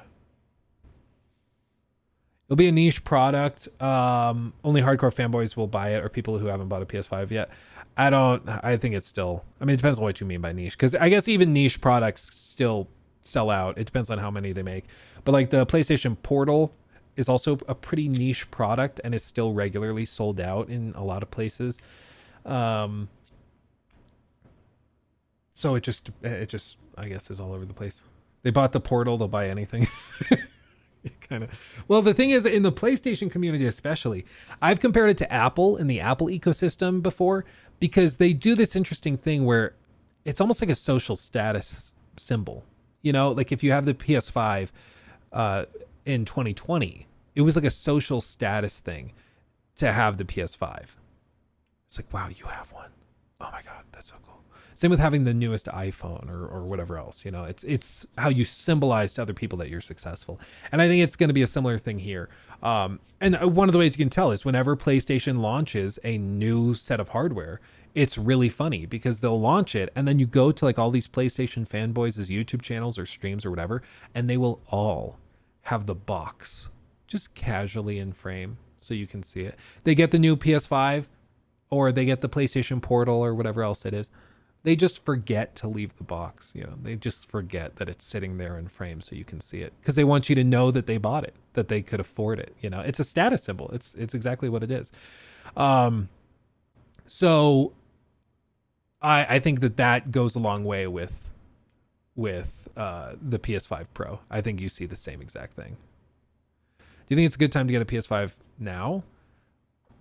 Yeah, I mean, unless, I guess the only thing I would say is if you have a big ass TV, if you've got like a 65 inch or bigger and it's a 4K TV, like a 64 inch or 65 inch or bigger 4K TV, then probably wait till the winter. Because the PS5 Pro, I think you'll actually be able to see a benefit.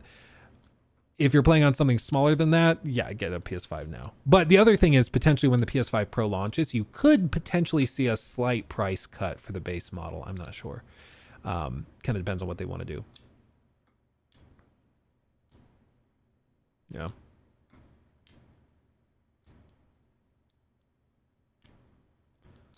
Once the Pro's in and out, or PS5 Pro's out, the PS5 discount though. So wait, yeah, it might. I probably like $50, I would guess.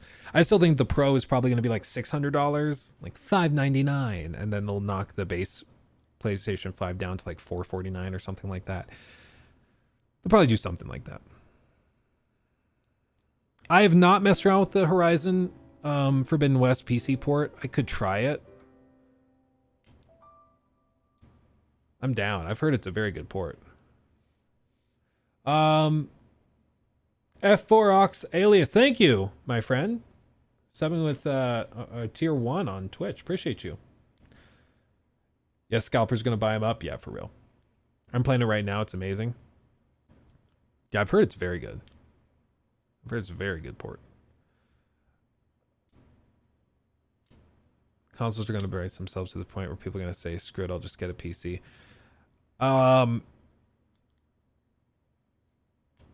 I don't know. I think for a lot of people, it's just the PC thing is not as simple as it. I mean, PCs, I've built plenty of PCs.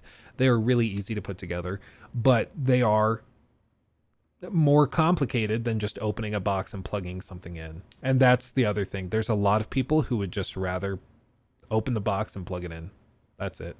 And so I think consoles will always be a thing. Even if like the PlayStation 6 launches at $1,000, I still think people will buy it in droves. I don't think that changes. So.